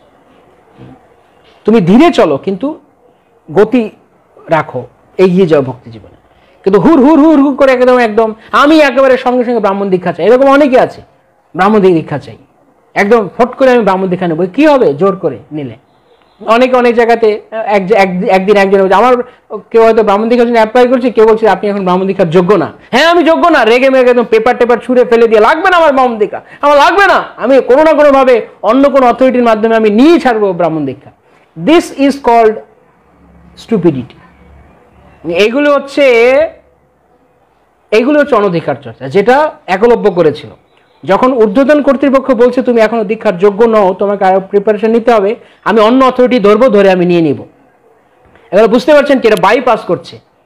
সে নিজের অযোগ্যতাকে স্বীকার না করে সে মনে করছে আমি অন্য অথরিটি। এইভাবে অনেকে নিয়েছে, নেয়ও। যারা নেয় তারা কোনোদিনও ভক্তি জীবনে অপরাধ যে জায়গায় করে রেখেছে ওখান থেকে ক্ষমা পাবেও না, আর তারা কোনোদিন অগ্রগতি সাধন করে। যতই বাইরে দিয়ে হয়তো অন্য কোনো অথরিটির মাধ্যমে দীক্ষা হয়েই গেল, হয়তো গায়ে পৈতা ঝুলিয়েও দিল, কিন্তু ভেতরে কিছু থাকবে না তার। তাই ধীরে ধীরে ধাপে ধাপে যেতে হবে ভক্তি জীবনে। বড়রা যা বলেন তা শুনতে হবে, কারণ বড়দের অভিজ্ঞতা রয়েছে ভক্তি জীবনে। অ্যাটলিস্ট যারা ভক্তি জীবনে সিরিয়াসলি প্র্যাকটিস করেছেন, অনেকে আছে শুধু চুল পাকা বড়, ওই রকম নয়। সত্যিকার যারা মনে করছে আমার এখন যোগ্যতা নেই। আমি নিজে একটা ভক্তকে একদিন পরীক্ষা নিয়েছি কিছুদিন আগে, গুরু মহারাজের অফিসে। তো সে বলছে সে ভালো অ্যান্সার করতে পারেনি, কিছু জানে না ঠিক। আমি বললাম আপনি ওয়েট করতে হবে। তো সে বলছে যে সে খাতাটা আমার হাত থেকে নিয়ে নিয়েছে। আমি একটু আগে যার উদাহরণ দিলাম সে নয়, সে আরেকটা লোক খাতাটা আমার হাত থেকে নিয়ে বলছে আমার লাগবে না, আমি দেখছি অন্য কোনোভাবে ব্রাহ্মণ দীক্ষা পাওয়া যায় কিনা। সি, তা ব্রাহ্মণের কোয়ালিফিকেশন কি আপনারা তো জানেন। ব্রাহ্মণের গুণাবলী কি? সম দম তপ শৌচক শান্তি আর্জবম জ্ঞান বিজ্ঞানম আস্তিক্যম। হ্যাঁ, ব্রাহ্মণের একটা গুণ হচ্ছে সরলতা। ব্রাহ্মণের সর্বপ্রধান গুণ সরলতা, সর্বপ্রধান। বাকি 9টা গুণ সর্বপ্রধান গুণ সরলতা। সরল মানে নিজেকে স্বীকার করে নেবে যা ফ্যাক্ট, কিন্তু সে জানে আমি যোগ্য নই, তারপরে সে জবরদস্তি করছে দীক্ষা পাওয়ার জন্য। সহিষ্ণুতা ব্রাহ্মণের গুণ, এগুলো নেই। তার অধৈর্য, সে সেই কথাটা তার বুকে বিচ্ছে, সে স্বীকার করতে পারছে না যে আমি যোগ্য নই। সে বলছে আমি অন্য অথরিটির মাধ্যমে নিয়ে নেব। নাও নিবে, কি হবে? ইচড়ে পাকা কিলিয়ে কাঁঠাল পাকানোর মতো অবস্থা হবে। এই কিলিয়ে যাদের ভক্তি জীবনে কাঁঠাল পাকে তারা কখনোই ভক্তি জীবনে অগ্রসর হতে পারে না। ওই রকম একলব্যের মতো বিচার বুদ্ধি তারা রাখবে, এবং পরিণামে একলব্যের মতো একদিন কিছু হবে। অনেক বড় কিছু করে নিয়েছে কিন্তু ভক্তি জীবনে অগ্রসর হতে পারছে। তাই গুরু বৈষ্ণবের আনুগত্যে, সাধু জনদের আনুগত্যে ভক্তি জীবন অনুসরণ করা উচিত, নিজে নিজে বোঝা উচিত নয়। তো যেই প্রশ্নের মধ্যে আমরা ছিলাম, যে আপনার যে প্রশ্নটা ছিল কি, আমাকে তা মেনে নিয়ে, হ্যাঁ, যদি গুরুদেব বলে তুমি যোগ্য না, গুরুর প্রতিনিধিরা বলে তুমি যোগ্য না, ওয়েট। যদি সত্যি কৃষ্ণ আপনাকে কৃপা করতে চান, যদি গুরুদেব সত্যি আপনাকে কৃপা করতে চান, পৃথিবীতে কোনো শক্তি নেই আপনাকে আটকানোর, কারণ গুরু বৈষ্ণব আপনাকে বাছাই করবেন। তাই খুব ধৈর্য ধরুন, আপনার নিজের সাধনা করে যান, গুরুদেবের কাছে প্রার্থনা করুন, ক্রন্দন করুন কৃষ্ণের কাছে। কৃষ্ণের কৃপা ক্রন্দন দিয়ে আকর্ষণ করা যায়, বাহাদুরি দিয়ে নয়। এক অথরিটি থেকে আরেক অথরিটি পাল্টে ব্রাহ্মণ দীক্ষার খাতা ছিঁড়ে ফেলে দিয়ে বা ওস্তাদি করে এইভাবে কৃপা পাওয়া যায় না। এগুলো ভগবানের কৃপা থেকে বিচ্যুত হয়ে যাবে। বরং এমনভাবে আমাদেরকে যেতে হবে বিনয় সহকারে। বিনয় ভগবানকে আকৃষ্ট করে, না আমি সত্যি যোগ্য না। নাহলে ভক্তিবিনোদ ঠাকুর কেন বলছেন যোগ্যতা বিচারে কিছু নাহি পাই, আমি যোগ্য। প্রথমত দীক্ষা পাওয়ার প্রথম যোগ্যতা হচ্ছে যে ভক্ত এসে বলবে আমি যোগ্য নই গুরুদেব, আপনি যদি করুণা করে আমাকে আপনার শিষ্য রূপে গ্রহণ করেন। আমার শিষ্য হওয়ার কোনো যোগ্যতা নেই, কিন্তু আমি অধপতিত আত্মা, আমি এই জড়জগতের বন্ধন থেকে মুক্ত। দীক্ষার প্রথম যোগ্যতা তা দেখিয়েছেন ছিল ভক্তি সিদ্ধান্ত সরস্বতী ঠাকুর, বিমলা প্রসাদ, গৌরকৃষ্ণ দাস বাবাজি মহারাজের কাছে। গৌরকৃষ্ণ দাস বাবাজি মহারাজ, আমি তোমাকে দীক্ষা দেবো না, তোমাকে দীক্ষা দেওয়ার আমি যোগ্য না, কারণ তুমি বড় পণ্ডিত আর আমি তো মূর্খ বিমলা প্রসাদ, আমি তোমাকে কি দীক্ষা দেব? তুমি সারা ভারত তোমাকে জানে তুমি শ্রেষ্ঠ পণ্ডিত, আমি তোমার দীক্ষা দেওয়ার কে? কিন্তু ভক্তিসিদ্ধান্ত সরস্বতী ঠাকুর বুঝতে পারলেন আসলে গৌরকিশোর দাস বাবাজি মাঝে মনোবিলাস, তার মনের মধ্যে কি চলছে। তিনি ভাবছেন যে বিমলা প্রসাদের অহংকার থাকতে পারে, আমি দেখতে চাই ও কি আসলে অহংকারী নাকি ও আসলে ভক্তি করতে চায়। তাই পরদিন বিমলা প্রসাদ যখন এলেন ভক্তিসিদ্ধান্ত সরস্বতী ঠাকুর, তখন তিনি কাঁদতে শুরু করলেন, গুরুদেব আমার অনেক জ্ঞান রয়েছে, অনেক বিদ্যা রয়েছে, অনেক কিছু রয়েছে, আমি জানি, সেই জন্য আপনি আমাকে ছলনা করছেন। আপনি তো পরম ছলনাময়, পরম প্রতারক কৃষ্ণের ভক্ত। এটাকে বলে ব্যাজ স্তুতি, অর্থাৎ শুনে মনে হচ্ছে নিন্দা, আসলে তার স্তুতি। পরম ছলনাময় কৃষ্ণ, কারণ কৃষ্ণ ছলনা করেন। পথি গেহহীনম করতে ভিক্ষুম পথি গেহহীনম কৃষ্ণ। তো আপনি শুধু পরম ছলনাময়ের ভক্ত, তাই আপনি আমাকে ছলনা করছেন, কিন্তু আমি আপনার করুণা চাই। আমার এত যোগ্যতা রয়েছে জড়জাগতিক, কিন্তু গুরুদেব আপনার কৃপা ছাড়া, আপনার কাছ থেকে কৃষ্ণ প্রেম ছাড়া আমার এই সমস্ত জড়জাগতিক যোগ্যতা আমার কাছে সমুদ্রের জলের মতো। এই কথা বলে তিনি কাঁদতে শুরু করেছেন। তিনি হাউমাউ করে কান্না করতে শুরু করেছেন, গুরুদেব আমার কোনো জড়জাগতিক যোগ্যতার কোনো মূল্য নেই, আমার জড়বিদ্যার কোনো মূল্য নেই, আমি বড় পণ্ডিত নামের কোনো মূল্য নেই, আমি বড় জ্যোতির্বিদ, আমি বড় জ্যোতিষী, আমি ভালো ম্যাথমেটিক্স জানি, আমি ফিজিক্স জানি, অনেক কিছু জানতেন ভক্তিসিদ্ধান্ত সরস্বতী ঠাকুর। তিনি বলছেন এগুলো কোনো মূল্য নেই গুরুদেব আপনার কৃপা ছাড়া। এই হচ্ছে দীক্ষা গ্রহণ করার ফার্স্ট অ্যান্ড ফরমোস্ট কোয়ালিটি, যে গুরুর করুণা, যে গুরু করুণা করে আমাকে কৃষ্ণ দান করবে, আমি কৃষ্ণকে ভালোবাসবো, এই চিন্তা যার নেই, এটা হচ্ছে প্রথম। এই কোয়ালিফিকেশন বাকি অন্যান্য কিছু না পারলেও গুরুদেব হৃদয়কে গলিয়ে দিবে যে সে কৃষ্ণ পাওয়ার জন্য সে আকুল। দীক্ষা মানে কৃষ্ণ পেতে ব্যাকুল, এটা হচ্ছে দীক্ষার প্রথম যোগ্যতা, যে আমি কৃষ্ণকে চাই, আমি জড়জাগতিক বন্ধন থেকে মুক্ত, আমি ভগবানকে চাই। না আমি দীক্ষা হবে না, আমার একটা নেম ট্যাগ থাকবে না, আমি ইস্কন হরে কৃষ্ণ, আমি আমাকে চেনো, আমি অমুক গুরুর শিষ্য, নামের পিছনে গুরুদেবের নামের অক্ষর সংক্ষিপ্ত করে দিয়ে দিচ্ছি, ফেসবুক এখানে ওখানে টুইটার বিভিন্ন অ্যাকাউন্টে আমি অমুক গুরুর শিষ্য। এইসব দিয়ে কাজ চলবে না, এসব করে কাজ চলবে না, ভক্তি লাগবে।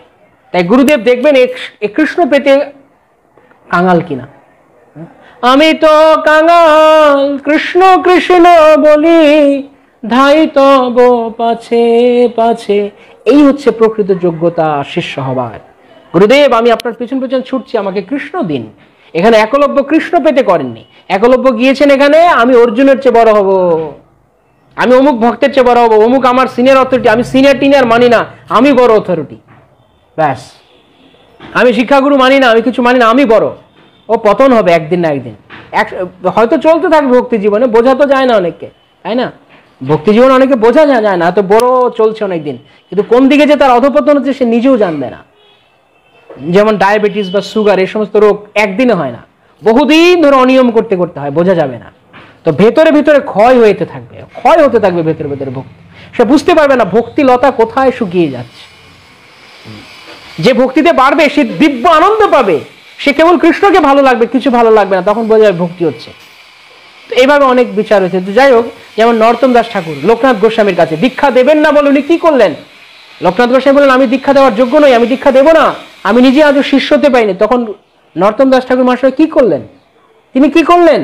তিনি গুরুদেবের মলমূত্র পরিষ্কার করছেন, ঝাঁটা বুকে বাড়ি দিয়ে তিনি ক্রন্দন করছেন, গুরুদেব হা লোকনাথ, হা প্রভু লোকনাথ, দয়া করে আমাকে কৃষ্ণ দাও। বা ক্রন্দন করছেন ভোরবেলা অন্ধকারে। দূর থেকে সেই দৃশ্য দেখে লোকনাথ গোস্বামীর হৃদয় গলে গেছে।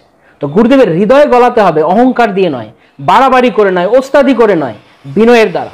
গুরুদেব আমি কৃষ্ণ পেতে কাঙাল। তখন এটা হচ্ছে দীক্ষার প্রথম যোগ্যতা, যে ভক্ত মনে করে আমার কোনো যোগ্যতা নেই। আর শুধু লিপ সার্ভিসটা মুখ দিয়ে না, অন্তর থেকে বোঝা আমি যোগ্য নই, আমাকে করুণা করে গুরুদেব গ্রহণ করেছেন। কি হতো যদি আমাদেরকে গুরুদেব গ্রহণ না করতেন? কোন অন্ধকারে তলিয়ে থাকতাম আমরা, কত দুঃখ আমরা পেতাম আমাদের জীবনে। কিন্তু শ্রী গুরুদেব করুণা সিন্ধু, তিনি আমাদেরকে উদ্ধার করলেন, আমাদেরকে তিনি কৃষ্ণ ভক্তি করার সুযোগ দিলেন। সেই সুযোগও আমরা অবহেলা করছি। তাহলে আমাকে সুযোগ দিয়েও বা কি লাভ হলো? কিসের কাজ হলো আমাকে? আমি তো তার সদ্ব্যবহার করলাম না। তাই বড় বড় বাহাদুরি দেখিয়ে লাভ নেই। তাই ভেতর থেকে যখন আমরা কৃষ্ণকে ভালোবাসার জন্য উদগ্র আকাঙ্ক্ষা করব, তীব্র আকাঙ্ক্ষা হবে কৃষ্ণকে ভালোবাসার, that's the only qualification, exact qualification to get initiation, to get initiated. Otherwise আমি অন্যান্য কিছু যোগ্যতা থাকলেও সেগুলো বাহ্যিক। তাই সেগুলো পালন করতে গেলে গুরুর প্রথম আদেশ এই গ্রন্থগুলো পড়ো, এই নিয়মগুলো পালন করো, না আমি এগুলো করবো না, আমাকে দীক্ষা দিতে হবে। গুরুদেব আপনি দীক্ষা দিয়ে দিন, আমি পরে পড়ে নেব। আপনি চাকরি দিয়ে দিন, আমি পরে মাস্টার্স করে নেব। চাকরিতে লেখাই আছে আগে মাস্টার্স কমপ্লিট করো তারপর চাকরি, না আপনি চাকরি দিন আমি মাস্টার্স করবো। এইরকম জোর জবরদস্তি ভালো নয়।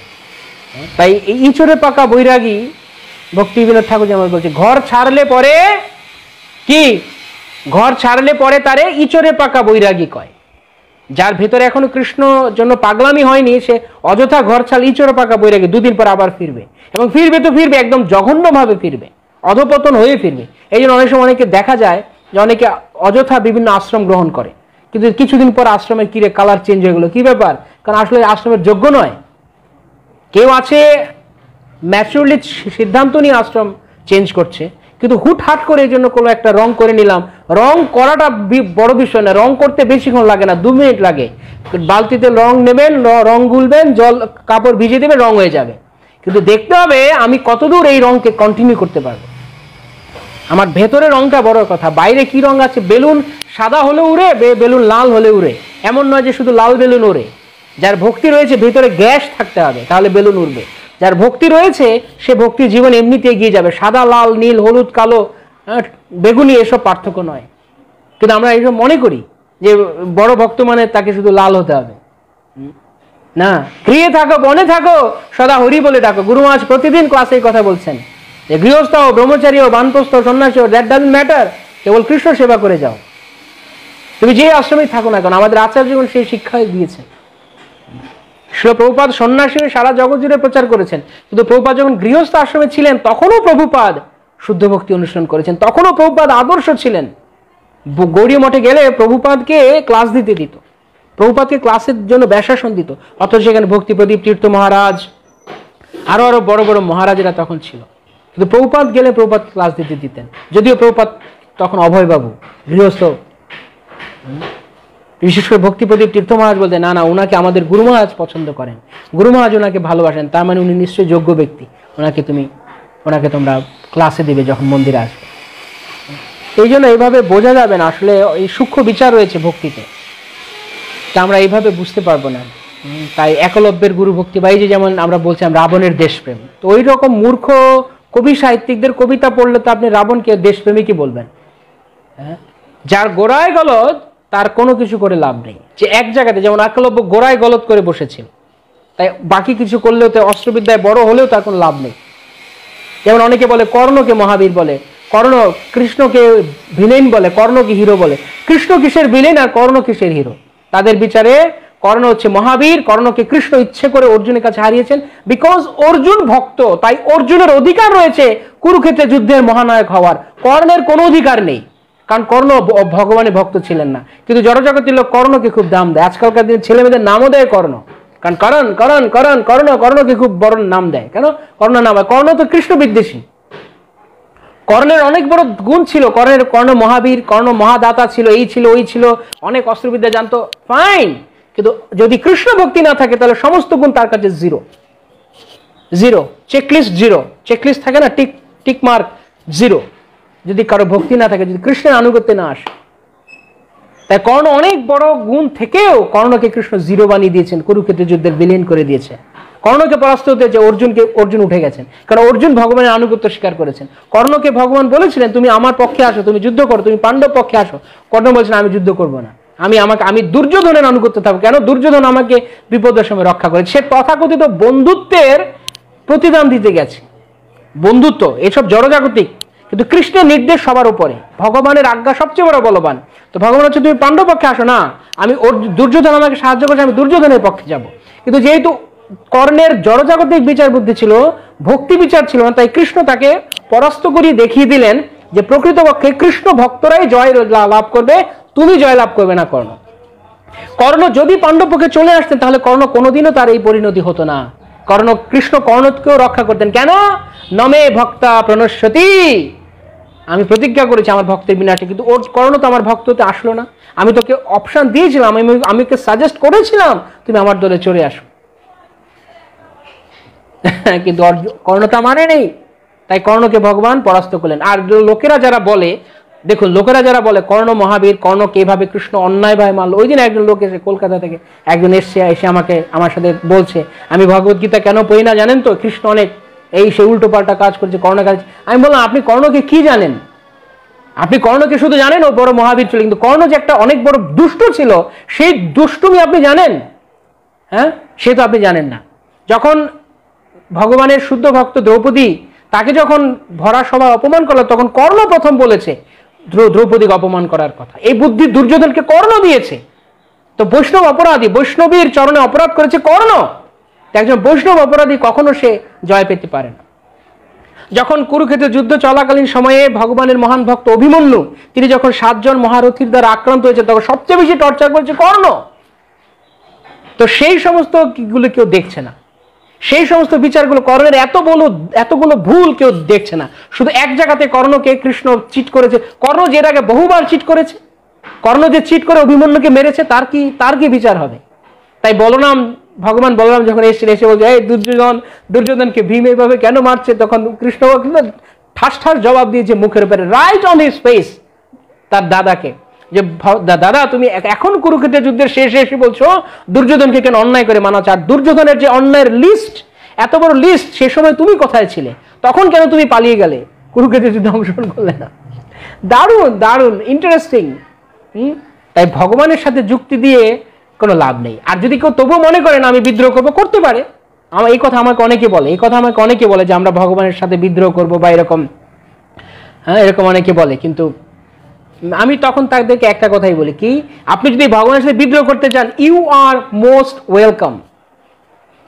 If someone wants to challenge Krishna, they are most welcome. Let them challenge Krishna, let them be Krishna বিদ্রোহী, let them revolt against Krishna. দেখি তারা কি করতে পারে। যদি কেউ কৃষ্ণের বিদ্রোহী হোক না, কি করবে? কৃষ্ণ কে? কৃষ্ণ ইজ ডিক্টেটর, এক নায়ক। কৃষ্ণকে এক নায়ক হিসেবে গ্রহণ করতে, কৃষ্ণ সরাট পুরুষ, যা খুশি তিনি তা করতে পারেন, এবং সেইভাবে আপনাকে কৃষ্ণকে গ্রহণ করতে হবে। That's the teaching of Bhagavad Gita. সর্বধর্মান পরিত্যাজ্য মাম একম শরণং ব্রজ। কেউ কথা বলেনি মাম একম। এই দাবি, এই অধিকার কেবল একমাত্র কৃষ্ণ চেয়েছেন, যে আমার কাছে শরণাগত, আমি কারো কাছে শরণাগত মানবো না, কেবল আমার কাছে শরণাগত একচ্ছত্র মাম একম শরণং ব্রজ। সব জায়গাতে গিয়ে মাথা ঢুললে হবে না, শুধু কেবল কৃষ্ণের আনুগত্য। তাই কৃষ্ণ হচ্ছেন সেরকম এক নায়ক। তাই কৃষ্ণকে বুঝতে গেলে কৃষ্ণকে এইভাবে স্বীকার করতে হবে যে কৃষ্ণ যা খুশি তা করতে পারেন। ফার্স্ট অফ অল ভক্ত হওয়ার প্রথম যোগ্যতা, ভক্ত হলাম কি রে, আমার জীবনে এত দুঃখ কষ্ট, আমি ভক্ত হয়ে কি লাভ হলো, আমার কেন এত দুঃখ কষ্ট, এইসব ভাবছেন কেন? দেয় কৃষ্ণ, নেয় কৃষ্ণ, পালে কৃষ্ণ সবে, মারে কৃষ্ণ, রাখে কৃষ্ণ, ইচ্ছা করে যাবে। কৃষ্ণ যাহা ইচ্ছা করে তাই জানো ভালো, ঘুচিয়ে আপন ইচ্ছা ত্যাজি আপন ইচ্ছা ঘুচাও জঞ্জাল।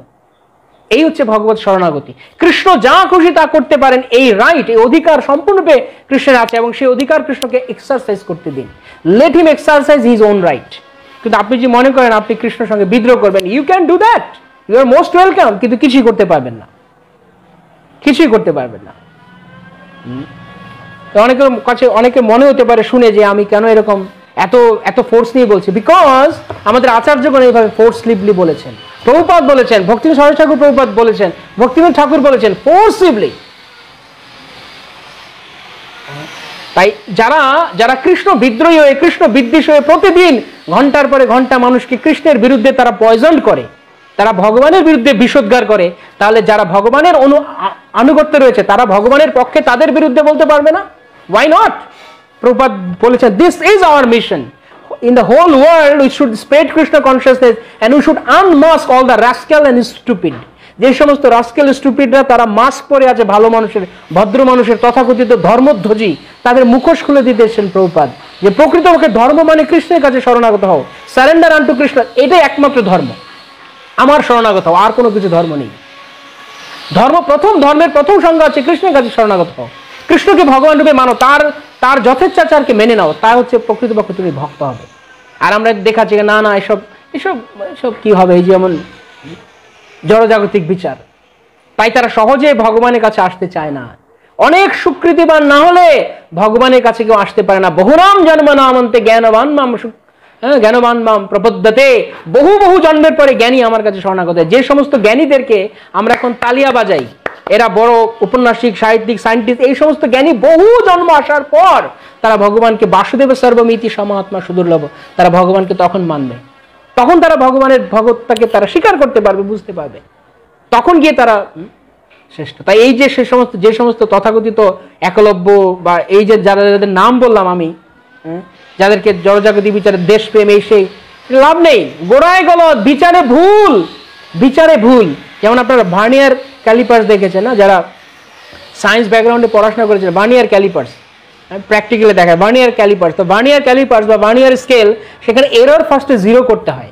যদি আপনি এরর 0 না করেন, তাহলে আপনি যত রিডিং নেন না কেন সব রং এরর। তাই কৃষ্ণকে বাদ দিয়ে যত সমস্ত তথাকথিত ভালো মানুষিকেরই তার কোনো মূল্য নেই। যে ভগবান চরণে শরণাগত নয়, তার কোনো ভালো মানুষের কোনো মানে নেই। সে সবার কাছে ভালো, সে বড় বিদ্বান, সে বড়, কোনো লাভ নেই। জড়জাগতিক বিদ্যা দ্বারা কৃষ্ণকে বোঝা যাবে না। আমি ভালো লজিক বুঝি, লজিক তো অনেকে বোঝে, লজিক বুঝলে যে ভালো লজিক বোঝে, অনেকে বলে আপনার কথাগুলো ইললজিক, এগুলি কি বলছেন, যুক্তিতে পারে না। আপনি কি লজিক দিয়ে কৃষ্ণ বুঝবেন? লজিক কাকে বলে? এই জড়জগতের বিদ্যা যে যুক্তিবিদ্যা রয়েছে, লজিক ন্যায় বা যুক্তিবিদ্যা মানে কি? এই যুক্তিবিদ্যা বলে রবীন্দ্রনাথের দাড়ি রয়েছে, ছাগলের দাড়ি রয়েছে, সো রবীন্দ্রনাথ এই যে ছাগল, এটা যুক্তি হলো? ছাগলের দাড়ি রয়েছে, রবীন্দ্রনাথেরও দাড়ি ছিল, সুতরাং রবীন্দ্রনাথ ছাগল, এটা হলো যুক্তি। যুক্তিতেই দাঁড়ায়, কিন্তু এটা কি কথা হলো রবীন্দ্রনাথ ছাগল? তো ঠিক তদ্রূপ যুক্তির দ্বারা যদি আপনি বুঝতে চান হবে না, তর্কের দ্বারা ভগবানকে বোঝা যাবে না। কর্ণ বড়, ভীষ্ম বড়, কর্ণ বড়, ভীষ্ম বড়, আপনি কিসের দ্বারা বুঝবেন? রাবণ বড়, রাবণ দেশপ্রেমিক ছিল, কিসের দ্বারা? কোন বিচারের দ্বারা? কি মানদণ্ডের দ্বারা? সবকিছুর একটা মানদণ্ড রয়েছে, সবকিছু বেচার একটা মিটার রয়েছে। যেমন জ্বর মাপতে গেলে থার্মোমিটার, হ্যাঁ, এর সবকিছু একটা মিটার রয়েছে। তো কিসের দ্বারা আপনি ভক্তিকে মাপবেন? শাস্ত্র চক্ষুর দ্বারা। তাই বলা যায় শাস্ত্র চক্ষু হতে হবে, আচার্য চক্ষু হতে হবে। আচার্যগণ যা বলছেন, শাস্ত্রগণ যা বলছেন, আমার জড়বিদ্যা বুদ্ধির দ্বারা নয়। তাই রাবণ দেশপ্রেমিক ছিল না রাবণ একটা বদমাশ ছিল, সেটা বিচার করবে শাস্ত্র, আপনি নন, আমি নই, আমাদের সেই যোগ্যতা নেই। তাই তারা যা বলছেন আচার্য, আমাদের শুধু তা মানতে হবে। সাধু শাস্ত্র গুরু বাক্য চিত্তেতে করিয়া ঐক্য, এই তো ভক্তি পরম কারণ। ভক্তি লাভের পরম কারণ হচ্ছে সাধু গুরু শাস্ত্রের কথা শোনা, নিজের মাতব্বরি নয়। তো এইভাবে প্রথম রিডিংয়ে ভুল হয়ে যাবে। যদি আমরা কৃষ্ণকে জানতে না পারি, যদি আমরা কৃষ্ণকে স্বীকার না করি, কৃষ্ণের কাছে শরণাগত না হই, তাহলে প্রথমেই আমাদের সেই ভার্নিয়ার স্কেলের রিডিং নেওয়া ভুল হয়ে গেল। এরর 0 করলেন না, এরপরে যে আপনি যাই বিচার করুন না কেন, তার সবকিছু 0, তার সবকিছু রং আসবে, রিডিং এরর রিডিং আসবে, কারণ প্রথমেই 0 করে নেওয়া হয়নি। ঠিক আছে, এভাবেই আমাদেরকে বুঝতে হবে। আজকে অন্তত একটা জিনিস আমরা ক্লিয়ার করার চেষ্টা করলাম, যে জড় বিচার বুদ্ধির দ্বারা ভগবানকে বোঝা যাবে না, শুদ্ধ ভক্তের আনুগত্যে, শাস্ত্রের আনুগত্যে বুঝতে হবে আমাদের। তাই শাস্ত্র পড়ুন, গ্রন্থ পড়ুন, প্রভুপাদের গ্রন্থ পড়ুন, প্রভুপাদের কথা শুনুন, প্রভুপাদ কি বলেছেন, অন্য কিছু নয়। যদি আমরা না শুনি তাহলে কি হবে? আমরা আচার্য থেকে দূরে সরে যেতে থাকবো। একসময় এই সংস্থার মধ্যে আমরা অনেক বোগাস জিনিসকে আমরা অ্যাকসেপ্ট করে নেব, কেননা আমরা আচার্যগণের ধারায় চলছি না, নিজের মন মতো আমরা চলার চেষ্টা করছি। তাই এচড়ে পাকা বৈরাগী না হয়ে হরিভক্তি অনুসরণ করতে হবে ভালো করে, আচার্যগণের আনুগত্য থেকে। যাই হোক, অনেক ভক্তরা অনেক কিছু কমেন্ট করেছেন, হয়তো আমি দেখছি এক ঝলক একটু। আজকে আর আমাকে উঠতে হবে এখন, যেহেতু আমার সেবা রয়েছে। আজকে আমরা এখানে শেষ করতে হবে, খুব একটা আলোচনা করতে পারলাম না আজকে পরিক্রমায়। অসুবিধা নেই, আমরা কন্টিনিউ করব। সব তার কাটা লোকের কিছু কথা শুনে আমরা কত ভুল করি। হ্যাঁ, অবশ্যই ধর্ম কখনো আপনি বাজারের ক্যানভাসার থেকে শুনতে যাবেন না। ক্যানভাসাররা যে ক্যানভাসিং করে, সেখান থেকে ধর্ম বোঝা যাবে না। তারা হয়তো জড়িবুটি বিক্রি করতে পারে, কিন্তু ধর্ম তাদের দ্বারা হবে না। আমি দেখি মাঝে মাঝে, আপনারাও হয়তো অনেকে জানেন যারা অনলাইনে আছেন, এই সংস্থা, ওই সংস্থা, এই মঠ, ওই মিশন গীতা ব্যাখ্যা করে। যাদের গীতার গয়ের মাত্রার বিন্দু জ্ঞানটুকু নেই, যারা কৃষ্ণের কাছে শরণাগত নয়, যারা সমস্ত ননসেন্স ফিলোসফি প্রচার করে বেড়ায়, যত্র জীব তত্র শিব, এখানে ওখানে যাও, সবাইকে ভালোবাসো, সবাইকে প্রেম করো, তাহলে ঈশ্বর প্রেম হয়ে যাবে, তারা গীতা ব্যাখ্যা করে। গীতায় ভগবান বলছেন, মাম একম শরণং ব্রজ, কেবল আমাকে ভালোবাসো।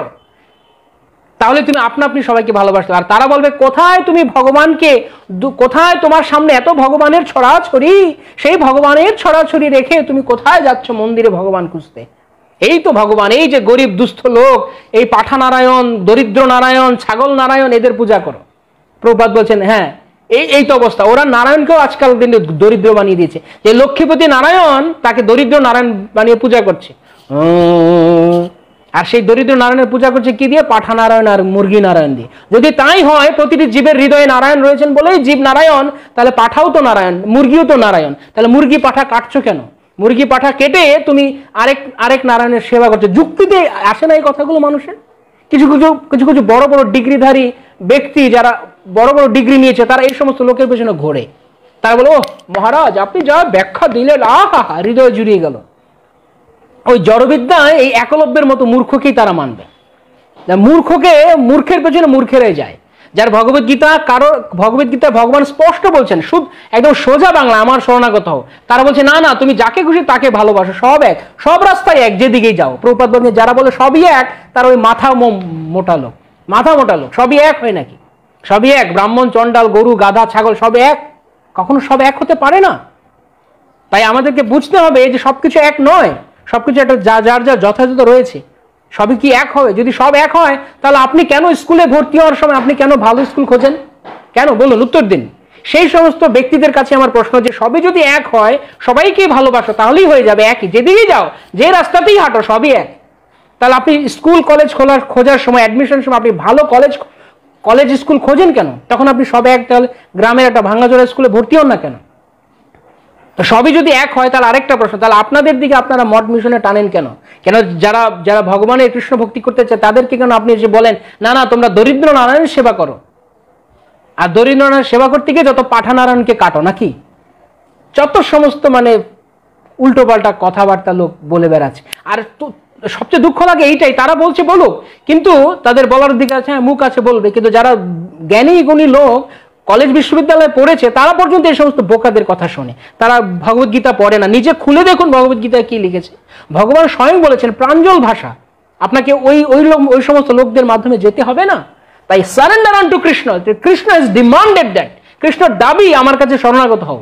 আর আমরা এখানে এসছি কোত্থেকে? আমরা না কৃষ্ণের কাছে নয়, কৃষ্ণের অন্তঃ। যেমন প্রভুপাদ বলতেন, কোন এক ভারতবর্ষের এক উপরাষ্ট্রপতি, তিনি এক গীতার ব্যাখ্যা করেছেন, ডক্টর এস রাধাকৃষ্ণন। প্রভুপাদ বলতেন যে সে লিখেছে যে কৃষ্ণ নয়, কৃষ্ণের অন্তরে স্থিত যে পরমাত্মা, তার কাছে শরণাগত করতে বলা আছে। প্রভুপাদ বলছেন ননসেন্স।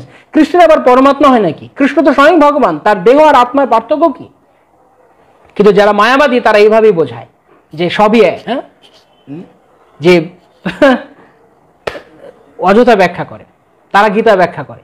আর এই সমস্ত জ্ঞানী গুণী বিভিন্ন কলেজ ইউনিভার্সিটি পাশ করা অধ্যাপক, বড় বড় ডাক্তার ইঞ্জিনিয়ার, তারা বলছে মহারাজ জি দারুণ পাঠ হলো, হৃদয় জুড়িয়ে গেল। কেন হবেই তো, কেন বলুন তো?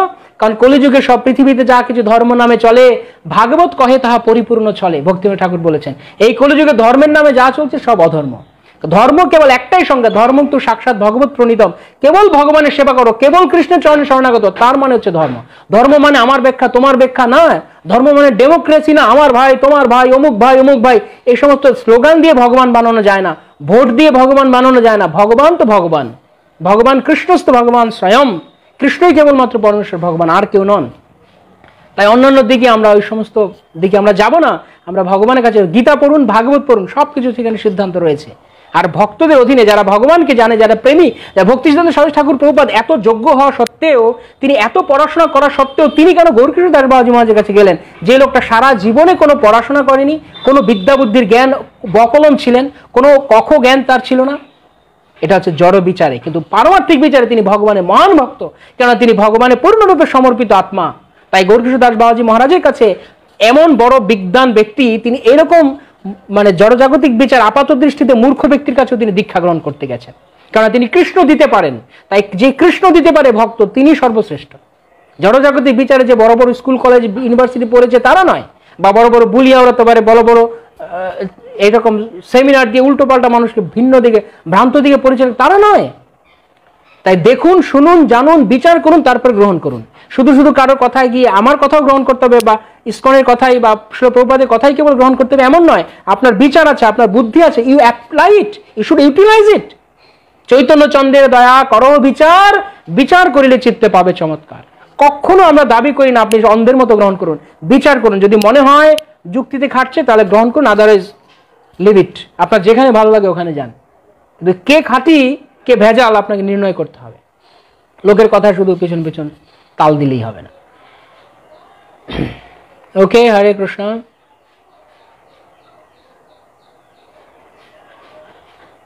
ওকে, অনেক কমেন্টস আপনারা করেছেন, আমি পরে দেখব। তা এখন আমাকে যেহেতু উঠতে হবে, আমি চেষ্টা করব পরবর্তীতে কখনো এক সময় এর সম্পর্কে কিছু থাকলে আমরা আলোচনা করতে পারি। প্রকাশ মণ্ডল প্রভু, অসাধারণ বক্তব্য ও ভাষা, খুব সুন্দর। আমি গৃহবাসী, আমি দীক্ষার জন্য কি করব দয়া করে বললে ভালো হয়। ওকে প্রকাশ মণ্ডল প্রভু, আপনি যদি এখন অনলাইনে থাকেন, আমি জানি না আপনি আছেন কিনা, যদি থাকেন তাহলে দয়া করে আমাদের বৈকুণ্ঠ গুণানুবর্ণন ফেসবুক পেজে আপনি মেসেজ করুন, আমি আপনার নাম্বার মেসেজ করুন, আমি আপনাকে সাহায্য করার চেষ্টা করব। ওকে ওকে, হরে কৃষ্ণ, সবাইকে ধন্যবাদ। হরে কৃষ্ণ কৃষ্ণ কৃষ্ণ হরে হরে, হরে রাম রাম রাম হরে হরে। জগৎগুরু শ্রীল প্রভুপাদ কি জয়, সমবেত ভক্তবৃন্দ কি জয়, অনন্ত কোটি বৈষ্ণব বৃন্দ কি জয়, শ্রী নবদ্বীপ মণ্ডল পরিক্রমা কি জয়, গৌর প্রেমানন্দে হরি হরি বল। বাঞ্ছা কল্পতরুভ্যশ্চ কৃপা সিন্ধুভ্যশ্চ পতিতানাং পাবনেভ্যো বৈষ্ণবেভ্যো।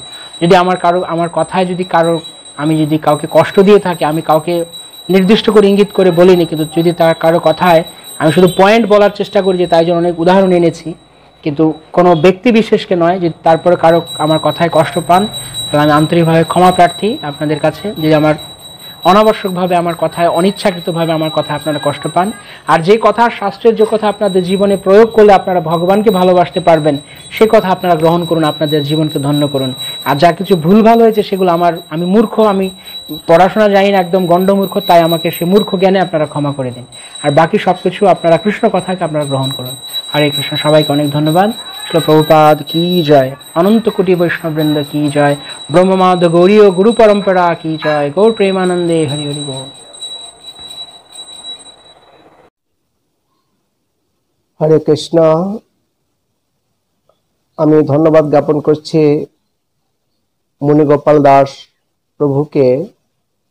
তিনি আমাদের প্রমাদ্য গুরু মহারাজ ওম বিষ্ণুপাদ শ্রীল জয়প্রতাপ স্বামী গুরু মহারাজের বিশেষ নির্দেশে বৈকুণ্ঠ গুণানু বর্ণন নামে একটি চ্যানেল খুলে বাংলায় তিনি প্রবচন দান করছেন।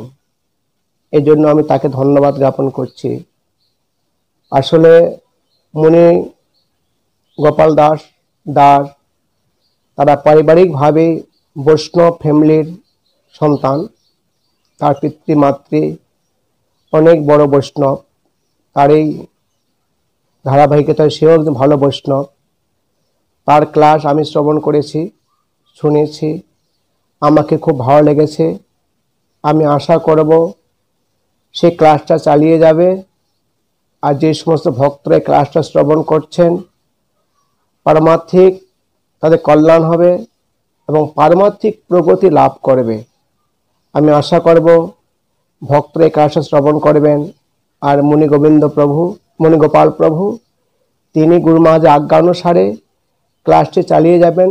অবশ্যই গুরু কৃষ্ণ প্রভুপাদ তার প্রতি অনেক কৃপা বাড়ি বর্ষণ করবেন। হরে কৃষ্ণ। सवै मनः कृष्ण पदारविन्दयो वाचांसि वैकुण्ठ गुणानुवर्णने। सवै मनः Krishna पदारविन्दयो वाचांसि Vaikuntha गुणानुवर्णने। You have to talk, but don't talk nonsense. You engage your talking about Srimad Bhagavatam, Bhagavad Gita, Vaikuntha. Vaikuntha means without any kuntha, without any anxiety. Other talking, you will have so many anxieties. You engage your talking on the subject matter of Krishna. Take up this message directly and engage like that. Vachangsi Vaikuntha Gunanuvarnani. Don't talk nonsense. Or if you talk of Krishna, then nonsense talking will stop automatically. वाचांसि Vaikuntha गुणानुवर्णने। Hare Krishna.